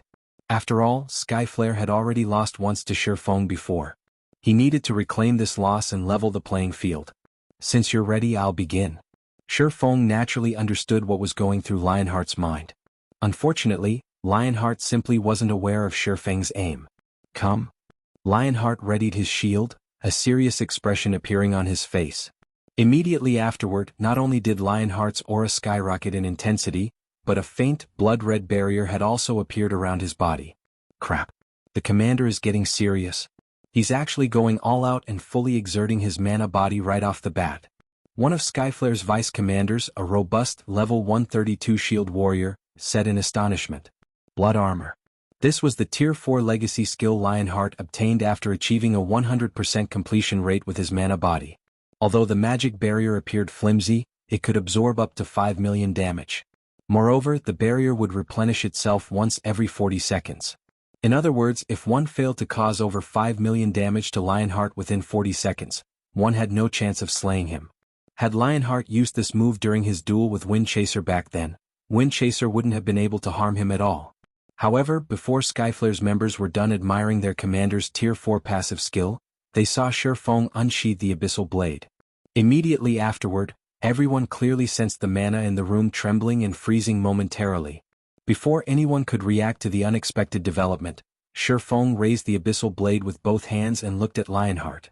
The mana inside the special combat room then began to boil, the phenomenon causing everyone present to shudder involuntarily. Afterward, everyone felt a wave of scorching heat wash over their body. How is this possible? When Windchaser sensed the mana around him boiling, he was stunned. After all, the space inside the special combat room was massive, with a 1,000-yard radius. That was more than enough for 2 Tier 4 players to fight to their heart's content. Nevertheless, Shifeng caused all of the mana inside the combat room to boil just by entering a stance. This kind of thing was simply unheard of. At this time, Lionheart's gaze also changed. If entering a stance was enough to trigger such a phenomenon, Shifeng's strength was definitely far more extraordinary than he initially thought. However, before Lionheart could take any further action, the flow of time inside the combat room seemed to slow down. The only thing capable of moving was apparently the sword in Shifeng's hands. Second sword, Holy Devour. As the long sword descended, an overwhelming pressure fell upon the room. Afterward, space within the room ignited, as if it couldn't withstand the terrifying and violent pressure. The resulting flames threatened to burn everything in the room into nothing. Not good. Holy Blood Wall. For Saint's Descent. Read latest chapters at Wuxia World. EU. Upon seeing the boundless flames approaching him, Lionheart hurriedly activated the defensive skill Holy Blood Wall, then stabbed his shield into the ground and activated his strongest Tier 4 defensive legacy skill. The next moment, a twofold magic array appeared before the bulwark of Holy Blood, which was followed by an illusory crimson shield that was over a dozen meters tall. Crimson runes flared all over Lionheart's body, solidifying the surrounding space until it was as sturdy as a steel wall. Meanwhile, the instant Lionheart used For Saint's Descent, the endless sea of flames devoured him like a giant beast. Boom. Accompanied by a thunderous explosion, the space within the special combat room transformed into a dark, empty void.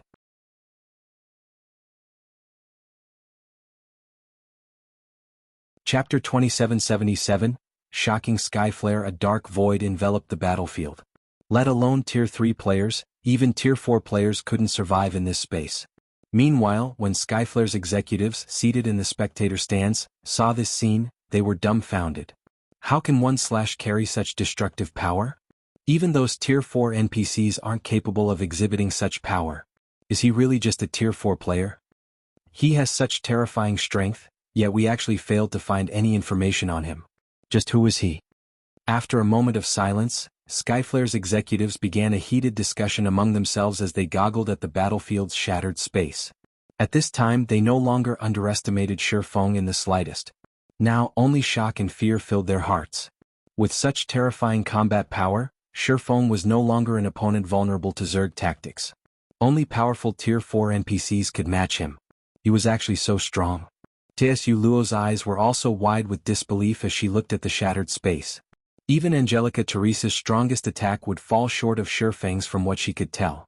Angelica Teresa was a peak-ranked Tier 4 existence and one of the top 5 powerhouses of Meteorite City. In addition, as an NPC, the items and basic attributes she possessed were also far superior to players. Yet, Shifeng had actually executed an attack way stronger than even Angelica Teresa's strongest attack. Commander. The commander couldn't have fallen, right? After a while, Windchaser and the others snapped out of their daze and searched hurriedly for Lionheart's figure in the dark void. Out of the player attacks they had seen thus far, Shifeng's was undoubtedly the strongest. Even Tier 4 NPCs were unlikely to be capable of executing such an attack. Hence, although they knew that Lionheart possessed a heaven-defying defense, they couldn't help doubting his ability to survive Shifeng's attack. After everyone had searched for some time, the shattered space gradually recovered. 2 vague figures appeared, standing in the recovering space, with one of them looking incredibly miserable. This is great. The commander is still alive. I knew the commander could withstand it. He is Meteorite's wall after all. There's no way he can be one-shot by a player. When Skyflare's members saw Lionheart's figure, they immediately grew excited. However, unlike his colleagues, Lionheart did not feel happy or excited at all. Instead, his heart pounded with fear and relief. That was too close. If not for the Windwall ring, I would have definitely been one-shot. Lionheart smiled bitterly when he looked at his remaining HP. Currently he had less than 6 million HP remaining. While this might seem like a lot, he had only managed to retain this amount of HP thanks to the Windwall ring's passive skill. The Windwall ring's passive skill, Wind's Protection, was capable of reducing all the damage he received by 35%. Even if he received a Tier 5 attack, its damage would still be reduced by a full 35%. Wind's Protection was also the Windwall ring's only skill. The Windwall ring was different from other equipment with passive damage reduction skills. Although the alternatives might even have skills offering much greater reductions than Wind's Protection on paper, there were hidden limits to these skills. Generally, their upper limit was Tier 4. Once an attack reached the Tier 4 standard, their effect would be significantly weaker. And against Tier 5 attacks, their effect was practically negligible. However, that was not the case for the Windwall ring's Wind's Protection. The skill's description clearly stated that it could reduce the damage of even Tier 5 attacks by 35% and not 1% less. On the other side, after Shifeng executed Holy Devour, his complexion had paled significantly. Is it still too much to execute this move? When Shifeng sensed that more than half of his concentration had disappeared, he was shocked. He had already developed his epic mana body to 110% completion rate, yet he still had trouble gathering and condensing the mana required to execute Holy Devour. For a moment, he couldn't help imagining what kind of power he could exhibit if he successfully executed the third sword, Holy Annihilation. Tier 5? Tier 6. Regardless, this is a good result. At the very least, I can now use the complete Holy Devour. Now, I should be able to cope even against a half-step Demon King. As Shifeng sheathed the Abyssal Blade, he was satisfied with his previous attack. Although his mana had undergone a qualitative transformation, thanks to the improvement of his mana body, the improvement this change brought to his skills and spells was limited. It wasn't enough for them to undergo a qualitative transformation. However, it was a different story for mana techniques whose power was highly dependent on the quality of the mana used. Now, if he went all out, he could execute an attack at the Tier 5 standard. The only drawback of Holy Devour was the huge burden it placed on his concentration. Even at peak condition he could execute the complete Holy Devour only once. Nevertheless, it was already more than enough as a trump card. As Shifeng was savoring the experience of executing Holy Devour, Lionheart approached him. Brother Black Flame, that move of yours really is ruthless. If I hadn't gained some improvements recently, I would have really died, Lionheart said jocularly. At this moment, Lionheart no longer underestimated or looked at Shifeng with contempt. Only respect was present in his eyes. The fact that Shifeng had managed to execute such a move as a player meant that he already stood at the apex of the entire God's domain. Just this point alone was already more than enough to earn him everyone's respect. In God's domain, strength was everything. It was also something that could not be faked. For Shifeng to have developed himself to this extent, he must have experienced countless trials and hardships. You're too humble, Commander Lionheart. The fact that you managed to block my attack is all due to your own ability, not luck. Looking at Lionheart, Shifeng added, now that our one-hit agreement is complete, according to our previous arrangement, I will supply the crystals of souls and soul water to only the Skyflare adventurer team for Meteorite City's side. Thank you. As for the matter of magic crystals, please rest assured. The Skyflare adventurer team definitely won't let you down, Brother Black Flame. Lionheart couldn't help feeling a little happy at Shifeng's words. With Shifeng willing to partner with Skyflare, Skyflare would be able to take full control of Meteorite City easily. Next, let's talk about the specifics of our transaction. Going straight to the point, Shifeng said, like I said before, so long as you manage to withstand one hit from me, I will agree to partner with you, Commander Lionheart. However, after we start our cooperation, I'll need your help with something. Of course, I won't have you help me for nothing. In exchange, I'll sell the crystals of souls at 150,000 magic crystals each to Skyflare. How about it? 150,000 each? Lionheart was slightly tempted. May I know what you need help with? Previously, when he offered to purchase the crystals of souls at 200,000 magic crystals each, the price was actually a little too high for Skyflare to bear. However, the crystals of souls were far too important. They would also play a crucial role when Skyflare attempted to conquer other main cities. Hence, he had gone through with the price. Lowering the price to 150,000 magic crystals each would definitely alleviate a lot of Skyflare's burden. Help me kill a boss, Shifeng said, smiling. The reason Shifeng wanted to test Lionheart wasn't just to experiment with the power of his upgraded mana body. He had also wished to see whether Lionheart could withstand the attack of a Tier 4 infant dragon. After all, if he didn't have anyone capable of tanking a hit from a Tier 4 infant dragon, slaying it would be utterly impossible. Since Lionheart clearly met this requirement, combined with the effects of the Heavenly Dragon's breath, challenging an unrestrained Tier 4 infant dragon was entirely feasible. Kill a boss. Lionheart was a little puzzled. He never thought Shifeng's request would be so simple. Is this boss very strong? Very strong. Not bothering to hide the truth, Shifeng said, it's a Tier 4 infant dragon. A Tier 4 infant dragon? Lionheart gasped at Shifeng's words. Immediately, he thought of something and asked, are you referring to the one Lady Angelica is trying to challenge? That's right. It's that one. Shifeng nodded. Actually, this matter is also beneficial to you as well, Commander Lionheart. After all, Meteorite City's promotion will attract more players and resources to the city. At that time, Skyflare can grow stronger together with the city. Lionheart nodded in agreement.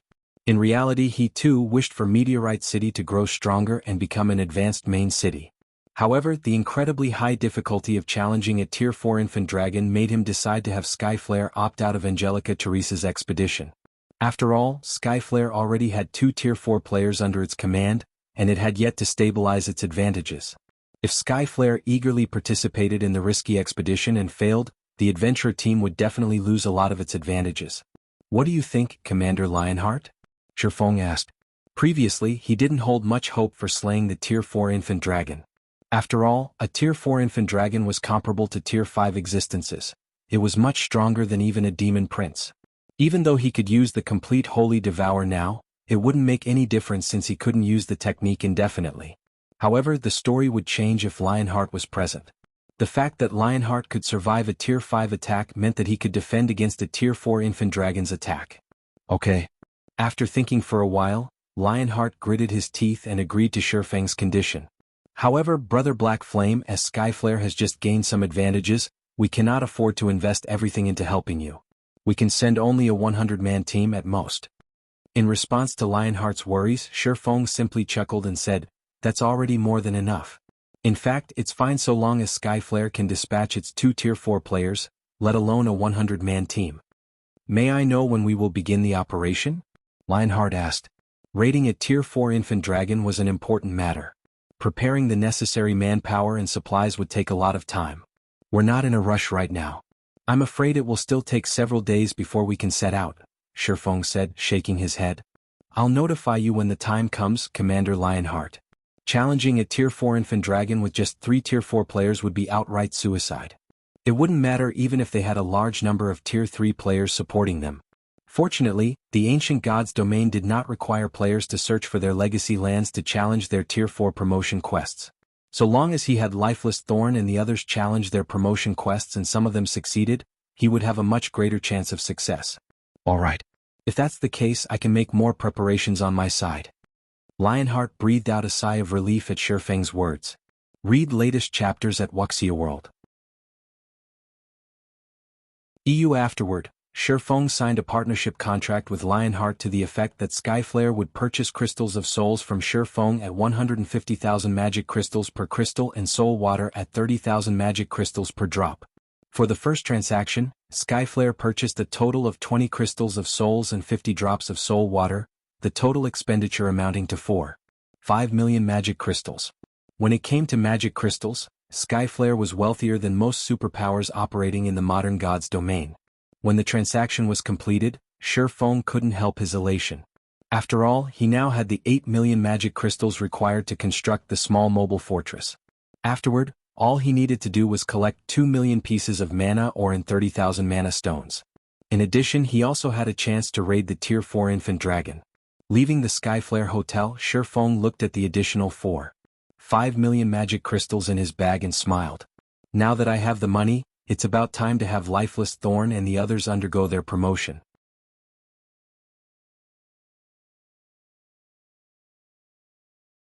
Chapter 2778, Semi-Finished Mana Body Meteorite City, Silver Hotel.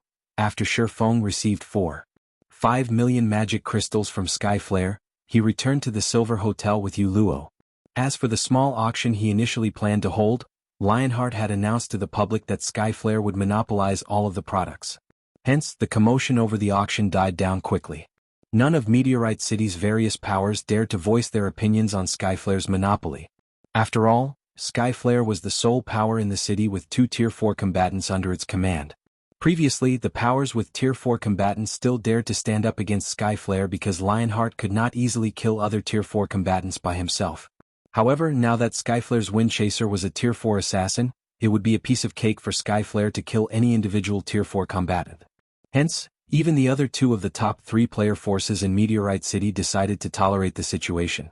Not to mention, while the Crystal of Souls could indeed strengthen an individual's soul, the amount of help this improvement could provide in the Tier 4 promotion quest was minuscule. Even if Skyflare obtained all 5 Crystals of Souls, the adventurer team would, at most, increase the number of Tier 4 combatants it had from 2 to 3. Meanwhile, back in his room, Shifeng promptly took out 75,000 magic crystals and distributed them to Lifeless Thorn, Solitary 9, Yenya, Cleansing Whistle, and Yuluo. Right, each of you take a drop of soul water as well, Shifeng said as he took out 5 drops of soul water and distributed them.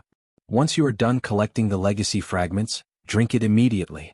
Although it isn't as effective as the Crystal of Souls, it can still clear your mind. You should have an easier time learning your legacy skill. In response, Lifeless Thorn and the other Azura members nodded and accepted the soul water. Yuluo, however, hesitated. She didn't know whether she should accept the soul water, which cost 30,000 magic crystals a drop. Guild leader Black Flame, this soul water is too valuable. I already feel very indebted to you just for letting me challenge my Tier 4 promotion quest this time. I really cannot accept this soul water, Yuluo said, rejecting Shifeng's gift after giving the matter some thought. Heaven's Blade had cooperated with Zero Wing only once. The 2 organizations couldn't even be considered allies. If she accepted this soul water, she would owe Shifeng a huge favor. In that case, she would have a difficult time explaining herself to Zwei once she returned. However, in response to Yuluo's rejection, Shifeng shook his head and said, Miss Yuluo, you must have misunderstood me. I'm not giving you this soul water for free. I need you to help me with something in the near future. If you reach Tier 4, we'll have a higher chance of success. Help you with something. Yuluo was a little dazed. That's right. I plan to raid that Tier 4 infant dragon.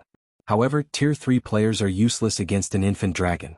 Only Tier 4 players will matter. Meanwhile, as you've reached the Void Realm already, your control over mana should be excellent. Your concentration should also be only one step away from reaching the Tier 4 standard. With the Soul Water's help, you'll have a better chance of promoting to Tier 4, Shifeng said, nodding. Hence, this Soul Water is my investment in you. I'm not giving it to you for free, so you don't need to overthink things. The upcoming raid of the Tier 4 infant dragon wasn't something Tier 3 players could stick their hands into. Only Tier 4 players could be of help. A Tier 4 healer would be especially useful. Since Shifeng couldn't guarantee that Yenya would succeed in her Tier 4 promotion quest, having a backup plan would naturally be better. Not to mention he currently had over 2,000 drops of soul water on hand. He could still afford such a small investment. I understand. If I don't get promoted to Tier 4 this time, I will find a way to pay you back for this soul water, Yuluo said. With Shifeng's words, the burden she felt lightened considerably. Truthfully, she would be lying if she said that she did not want the soul water. After all, the Tier 4 promotion quest was no walk in the park. Meteorite City's peak experts demonstrated this point quite well. Among all the peak experts who had challenged their Tier 4 promotion quest, less than 10% succeeded. Not to mention she was slightly weaker than them. However, if she had the soul water's mind-cleansing effect, she would most likely be able to stand on equal footing with the local peak experts. Yuluo accepted the soul water, a glint of determination appearing in her eyes. This was because this drop of soul water represented not just hope but also a burden. If she completed her Tier 4 promotion quest, then she would be able to repay all of the favors she owed right away. After all, Tier 4 great clerics were incredibly rare even in the ancient gods' domain, let alone the modern gods' domain. You guys can go now.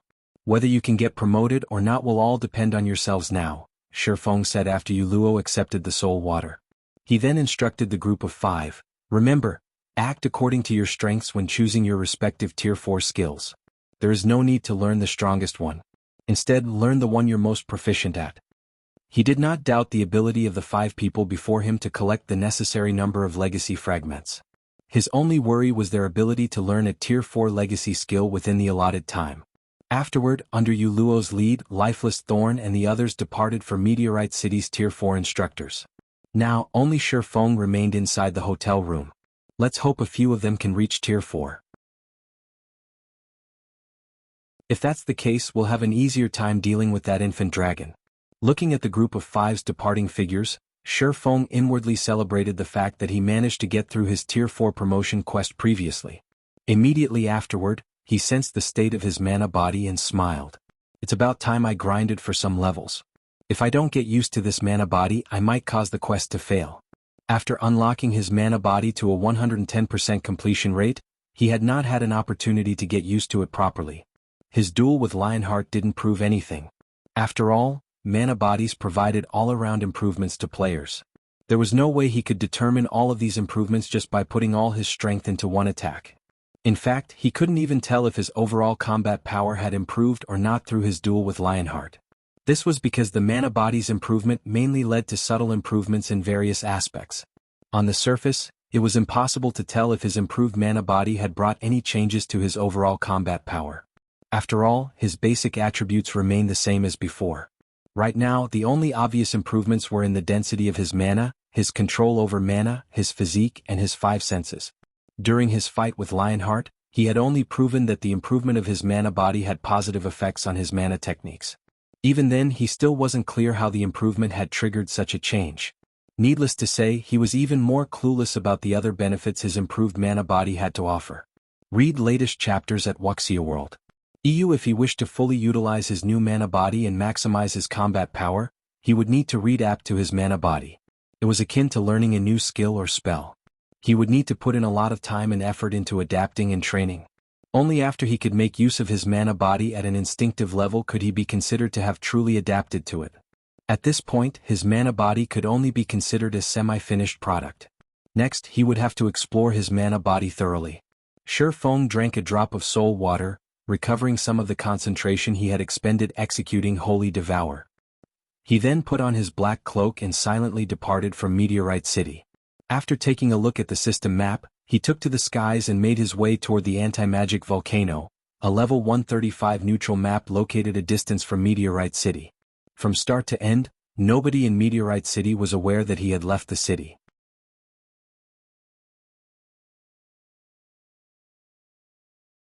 Chapter 2779, Astonishing Improvements. According to Shifeng's understanding, few players and NPCs from Meteorite City and other nearby cities were willing to come to the anti-magic volcano to grind and explore.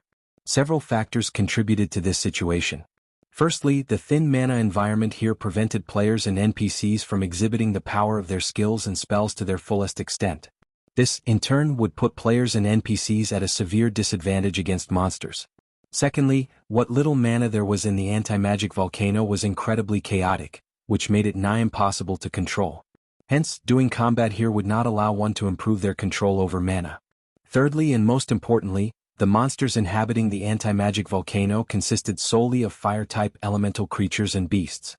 These monsters had a combat power a lot higher than the average monsters. In addition, they existed in large numbers in the anti-magic volcano.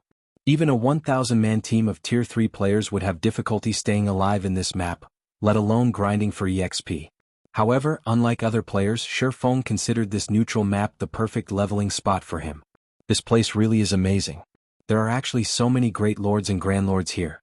As Shifeng looked down at the wandering monsters while hovering in midair, he couldn't help a little excitement. With this, I won't have to worry about not having enough crystals of souls. Volcanic Behemoth. Demonic Beast, Grand Lord, level 139 HP 3,600,000,000, Infernal Warlord. Elemental Creature, Great Lord, level 137 HP 1,320,000,000, Infernal Chieftain. Elemental Creature, Grand Lord, HP 3,100,000,000. Shifeng had to admit that the anti-magic volcano was a sight to behold. This neutral map teemed with Great Lord-ranked monsters. Moreover, they moved in large groups of 100 or more closely positioned to each other. If one made too much of a commotion when fighting a group of monsters here, one would easily attract monsters from other areas. However, despite the high difficulty of this map, it was the perfect grinding spot for Tier 4 existences, specifically Tier 4 experts with a mana domain. Shifeng charged at the volcanic behemoth, the strongest monster in sight, without hesitation. The next moment, when Shifeng got within 300 yards of the volcanic behemoth, the Grand Lord in question noticed his presence. Immediately, the 30-meter-tall beast covered in flaming scales let loose a deafening roar. The roar instantly attracted the wandering and resting volcanic beasts, and over 3,000 volcanic beasts converged on the volcanic behemoth's location in the blink of an eye. The majority of these volcanic beasts were level 135+ lords, with some of them great lords. Even a 1,000-man team composed of Tier 3 experts of the same level would falter when faced with so many volcanic beasts. After all, not only were these monsters moving in an organized manner, but the mana their bodies radiated also showed faint signs of synchronizing, which would double the power of the fire-type spells they cast. Suddenly, thousands of fiery attacks shot into the air, heading toward Shifeng. Although the attacks were not fully synchronized with each other, the sheer number still allowed them to exhibit power at the Tier 4 standard. That was more than enough to deter any ordinary Tier 4 combatant from tanking the attacks. However, when Shifeng saw the several thousand attacks coming at him, not only did he not show the slightest sign of fear, but he even displayed excitement. The next moment, Shifeng swung his hand and began manipulating his mana body's power. Suddenly, with Shifeng as the center, a ripple spread into the surroundings. At the same time, a storm brewed in the surrounding space, causing even space to shudder. Boom, boom, boom. For a time, explosions echoed throughout the sky in rapid succession. The sky itself transformed into a sea of flames as the storm annihilated the thousands of fiery attacks. Afterward, the volcanic beasts enveloped by the storm knelt on the ground one after another. Only the Great Lord-ranked volcanic beasts remained standing. However, standing was pretty much all they could do, as even moving their bodies took grueling effort. As for the volcanic behemoth, the leader of the volcanic beasts, it didn't fare that much better than the Great Lord-ranked volcanic beasts either. My mana domain has improved to such an extent? Shifeng was astonished when he saw the thousands of kneeling volcanic beasts, and the volcanic behemoth, which had great difficulty moving his current mana domain, was actually capable of suppressing even a Grand Lord to such an extent. Despite being a strength-based demonic beast, the volcanic behemoth had barely half of its mobility left. If he used his mana domain against agility-based demonic creatures, the suppression effect would most likely be even more prominent. After a moment reveling in the improvement of his mana domain, Shifeng stopped being polite with the volcanic beasts. Immediately, he activated Blade Domain and began slaughtering the volcanic beasts with the 7 summon magic swords. All his attacks dealt damage in the tens of millions, with critical hits causing over 100 million damage. In the case of the Lord-ranked volcanic beasts, which had only several hundred million HP, they fell after just 2 or 3 hits. In the end, it took Shifeng less than half an hour to annihilate the 3,000+ volcanic beasts. Even the volcanic behemoth failed to escape his grasp. Since Shifeng fought monsters of a higher level, his experience bar skyrocketed after the battle ended. Of course, as he had already reached Tier 4, monsters at the Lord rank and below granted him diminished EXP, only those at the Great Lord rank and above granted him normal amounts of EXP. This could be considered one of the disadvantages of getting promoted to Tier 4. Even so, Shifeng still reached 34% of level 127 after the battle. His leveling speed was simply phenomenal. At this rate he could easily level up twice by the end of the day. However, he wasn't the slightest bit surprised by this situation. In God's domain, after one reached Tier 4, leveling up became a very simple task. All one needed to do was search for places with a lot of monsters. Hence, in the past, Tier 4 players would complain about the lack of grinding spots in God's domain. Often, the task of searching for monsters was much more troublesome for Tier 4 players than the task of killing monsters. What was even more troublesome was collecting the monsters' loot. The time it took to collect the loot of the monsters they killed was several times longer than the time it took to kill the monsters. Sure enough, the loot collection process is much more tiresome than the grinding process. Shifeng got a headache when he saw all the loot scattered within a 1,000-yard radius of himself. At this moment he finally understood the suffering of those Tier 4 experts in the past. However, ignoring the loot wasn't an option either. After all, these monsters dropped considerably excellent loot. Among the items dropped were standard magic crystals, fire-attributed magic crystals, and various rare ores. The fire-attributed magic crystals were especially valuable, worth far more than the standard magic crystal. Attributed magic crystals were essential in the production of certain epic weapons and equipment. Some peak constructions also required attributed magic crystals to build. However, attributed magic crystals were incredibly rare in the modern God's domain. Hence, it would be a massive waste to simply ignore the loot. Shifeng ended up spending 2 whole hours gathering all of the items scattered across the battlefield. However, he had to admit that he had earned a huge harvest. Even if he ignored the numerous level 130 bronze, mysterious iron, secret silver, and fine gold weapons and equipment he got, just the magic crystals numbered over 4,000 already. He had also picked up over 300 fire-attributed magic crystals. Afterward, he killed several more groups of monsters in the anti-magic volcano, pushing his level from 127 to 128, the total number of magic crystals collected to beyond 30,000. And the number of fire-attributed magic crystals collected to 1,500. Be it his leveling speed or money-making speed, both exceeded the standard of ordinary Tier 4 players. Since the sky was darkening, Shifeng found a safe cave and called up his system interface. That's enough for today. With several more days grinding here, I should be able to exceed the average level of the peak experts here. By then, I shouldn't be at a disadvantage in levels when the Infant Dragon raid takes place. When Shifeng saw that he had already reached 19% of level 128, he found his leveling speed very satisfactory. Not to mention he had managed to produce 7 crystals of souls through today's grind, far more than what he could produce in the modern God's domain. Afterward, Shifeng logged out of the game to rest. After all, he had already spent more than 24 hours online. Even if he was using the Fearless cabin now, staying online for long periods still wasn't wise. Once he went offline, before he could even climb out of his cabin, a message notification sounded in his cabin. The message's sender was none other than Liang Jing, the person managing Zero Wing's headquarters on his behalf right now. Guild leader, you finally decided to pick up. Liang Jing said in exasperation. I've already brought the 2 vice guild leaders to Yuantian City as per your request. What should we do now? Read latest chapters at Wuxia World. You're here already? Surprised by Liang Jing's swift action, Shifeng chuckled and said, Okay, bring them to the upper zone's entrance now. I'll wait for you there. The upper zone's entrance? Liang Jing couldn't help growing a little excited at Shifeng's words. Okay. We'll be there in 3 hours. Shifeng burst into laughter at Liang Jing's excited expression. However, he understood her mood. After all, the upper zone was a place countless people yearned to enter. But this is a problem. I only managed to get 100 points yesterday, even after exchanging all of the credits I had. If the two of them join me, I can't even afford food for the three of us. It seems I'll have to convert those 5,000 units of 7 luminaries crystal now. The thought of the food prices here gave Shifeng a headache. Fortunately, he had earned a killing from mythology. Otherwise, he would have to start begging for food.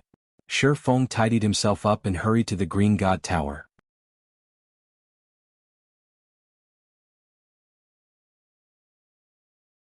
Chapter 2780, Minor Character? Upper Zone, Base Layer. Shifeng enjoyed the scenery of the base layer as he strolled around the residential area he lived in. Contrary to his expectations, he did not see any of the paradisiacal sceneries depicted in the rumors spread in the outside world. Instead, what he saw were only high-rise buildings. The areas not occupied by high-rise buildings held facilities such as restaurants, training halls, and gyms. Moreover, compared to the outside world, almost all of the people gave the impression that they were incredibly busy, and they all had tense expressions on their faces. This could be considered natural. After all, the upper zone wasn't some kind of paradise. Instead, it was a place with far more intense competition than the outside world. From what Shifeng understood, Yuantian City's upper zone had a population of less than 300,000, nearly a quarter of which were employees of the Green God Company. As for the remaining inhabitants, the majority of them belonged to the various major corporations, and only a small portion were people who had entered the upper zone through special selections or reserved slots. Meanwhile, unlike what the general public thought, one wouldn't live a carefree life after entering the upper zone. On the contrary, one would face even greater pressure than when they lived in the outside world. The reason for this was the upper zone's ridiculously high cost of living. Just the matter of food already gave Shifeng a headache. Even the most basic meal cost 30 points, equivalent to 300,000 credits. Nobody would pay such an absurd price for food in the outside world. Yet, in the upper zone, this amount of money would buy only the most basic meal. This was still only a small problem in the upper zone. The truly troublesome aspect was the various training resources available here. Just living in the upper zone wouldn't be enough for a person to achieve longevity. One still needed to include various exercises and medicines into the equation, all of which cost a lot of points. Without sufficient wealth and resources, one couldn't live in the upper zone at all. Those born in the upper zone were allowed to live freely until the age of 12.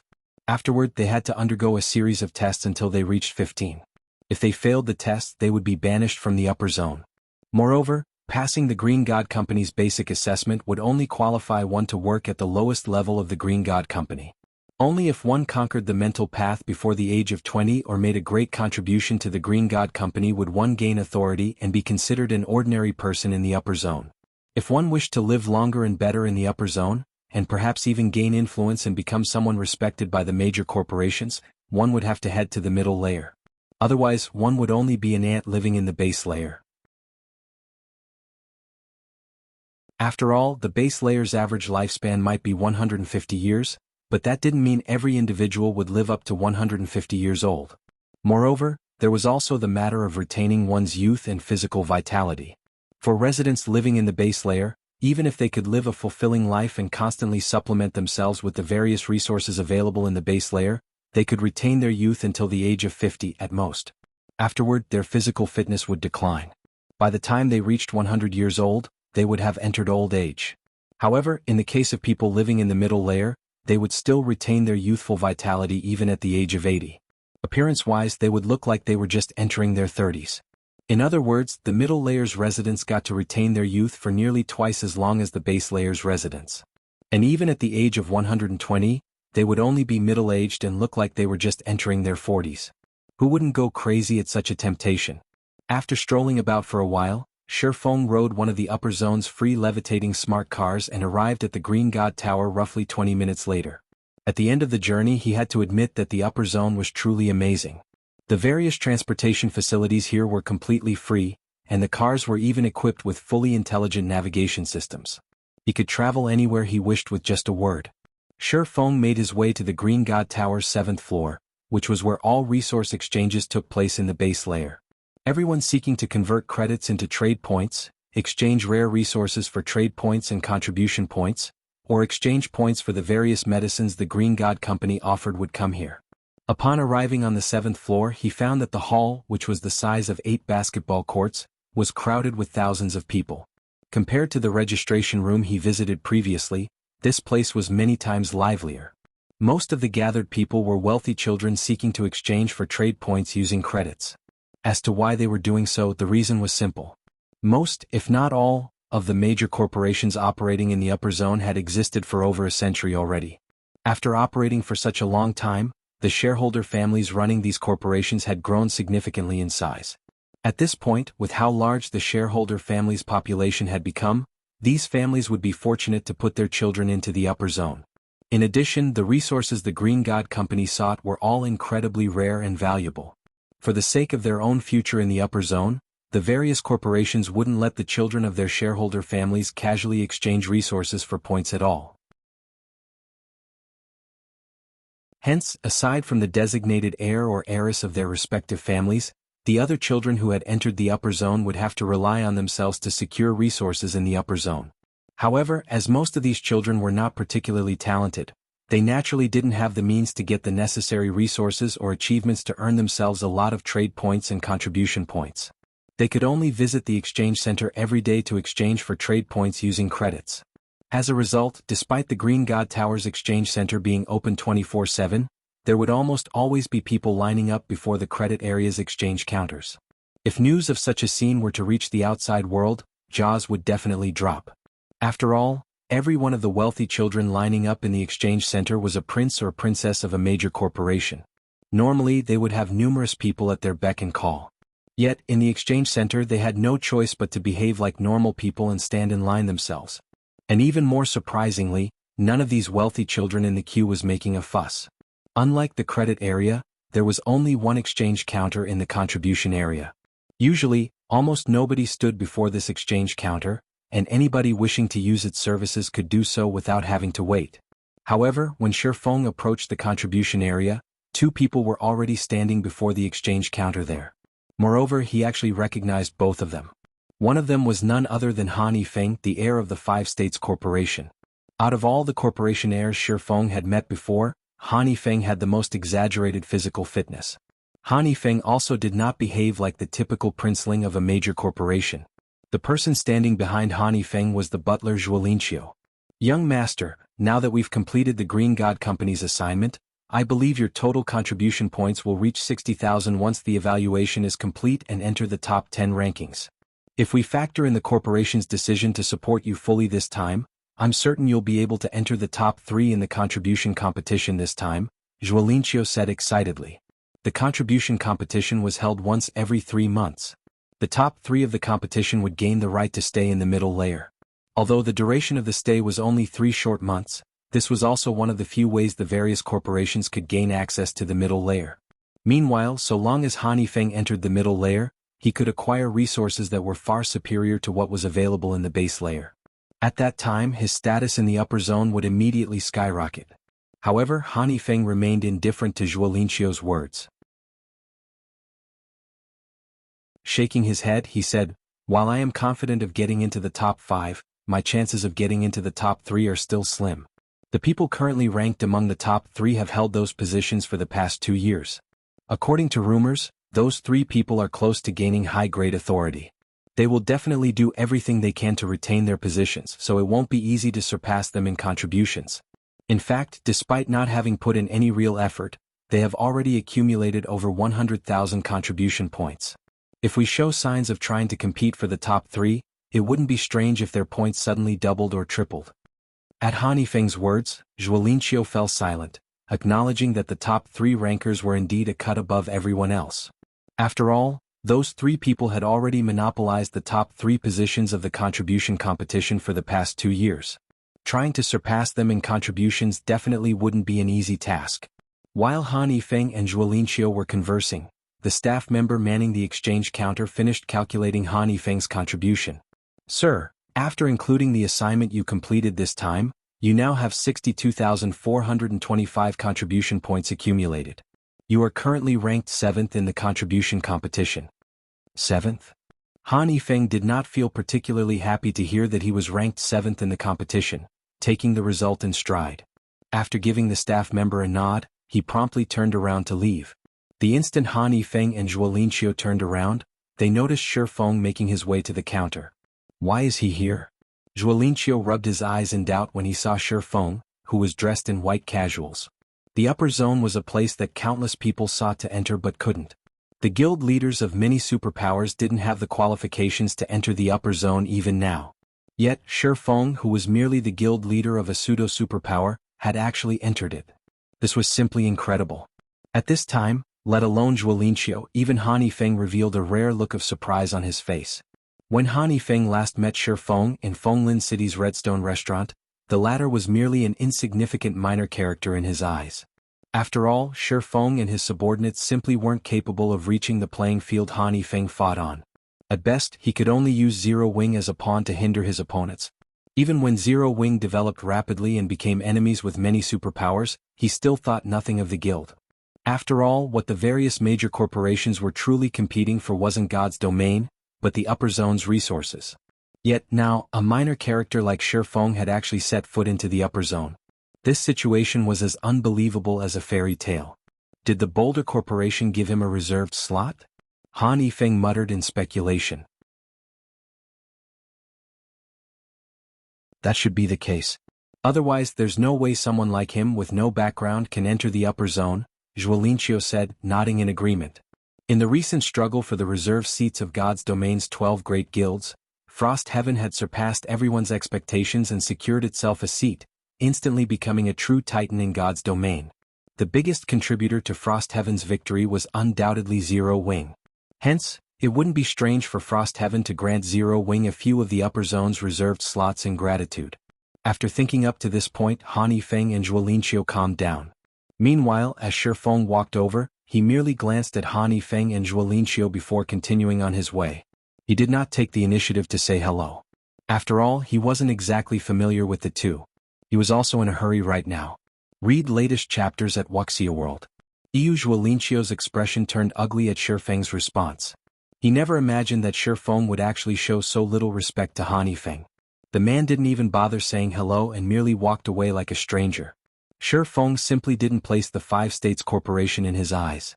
However, before Zhuo Linqiu could vent his anger, he was stunned to see Shi Feng stop before the contribution area's exchange counter.